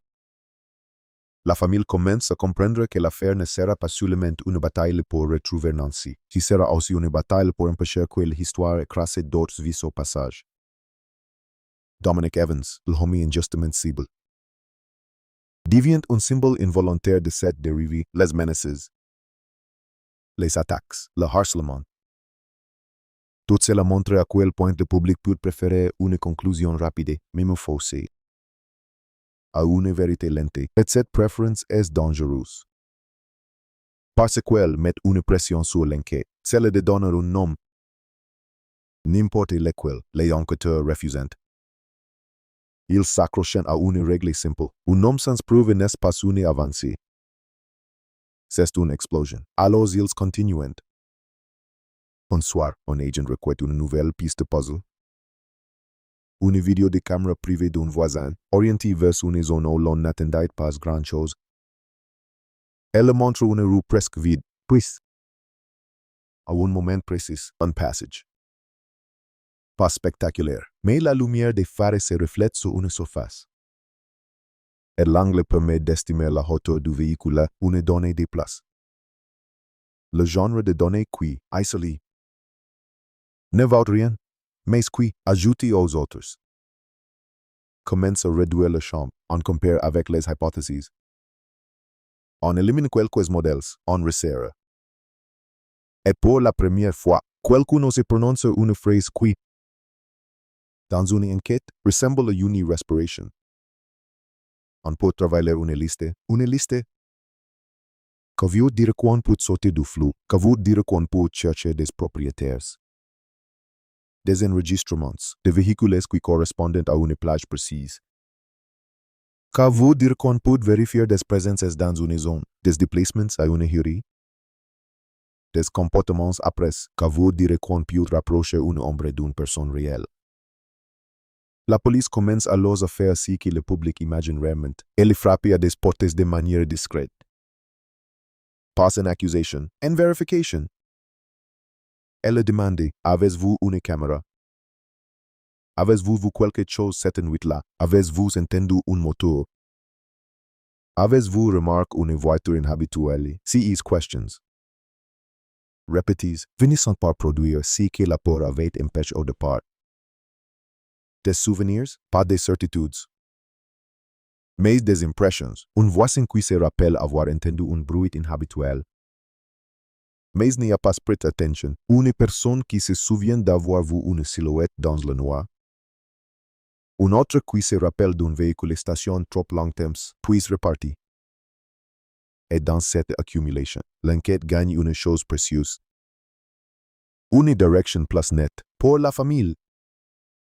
CS movements restent invisibles, si quel récent.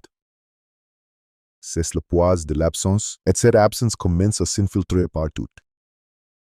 Dans les repas où personne n'a faim, dans les conversations où on évite certains mots, dans les moments de calme où l'esprit revient, malgré soi. À l'image insupportable, Nancy seule dans la nuit. Et quelqu'un qui approche, le choc. C'est que la famille ne peut pas imaginer Nancy autrement. L'imagination devient un piège. Elle construit des scénarios. Elle torture. Elle invente. Alors les proches apprennent à se discipliner. Ne pas penser trop loin, ne pas se projeter, ne pas se briser. Mais cette discipline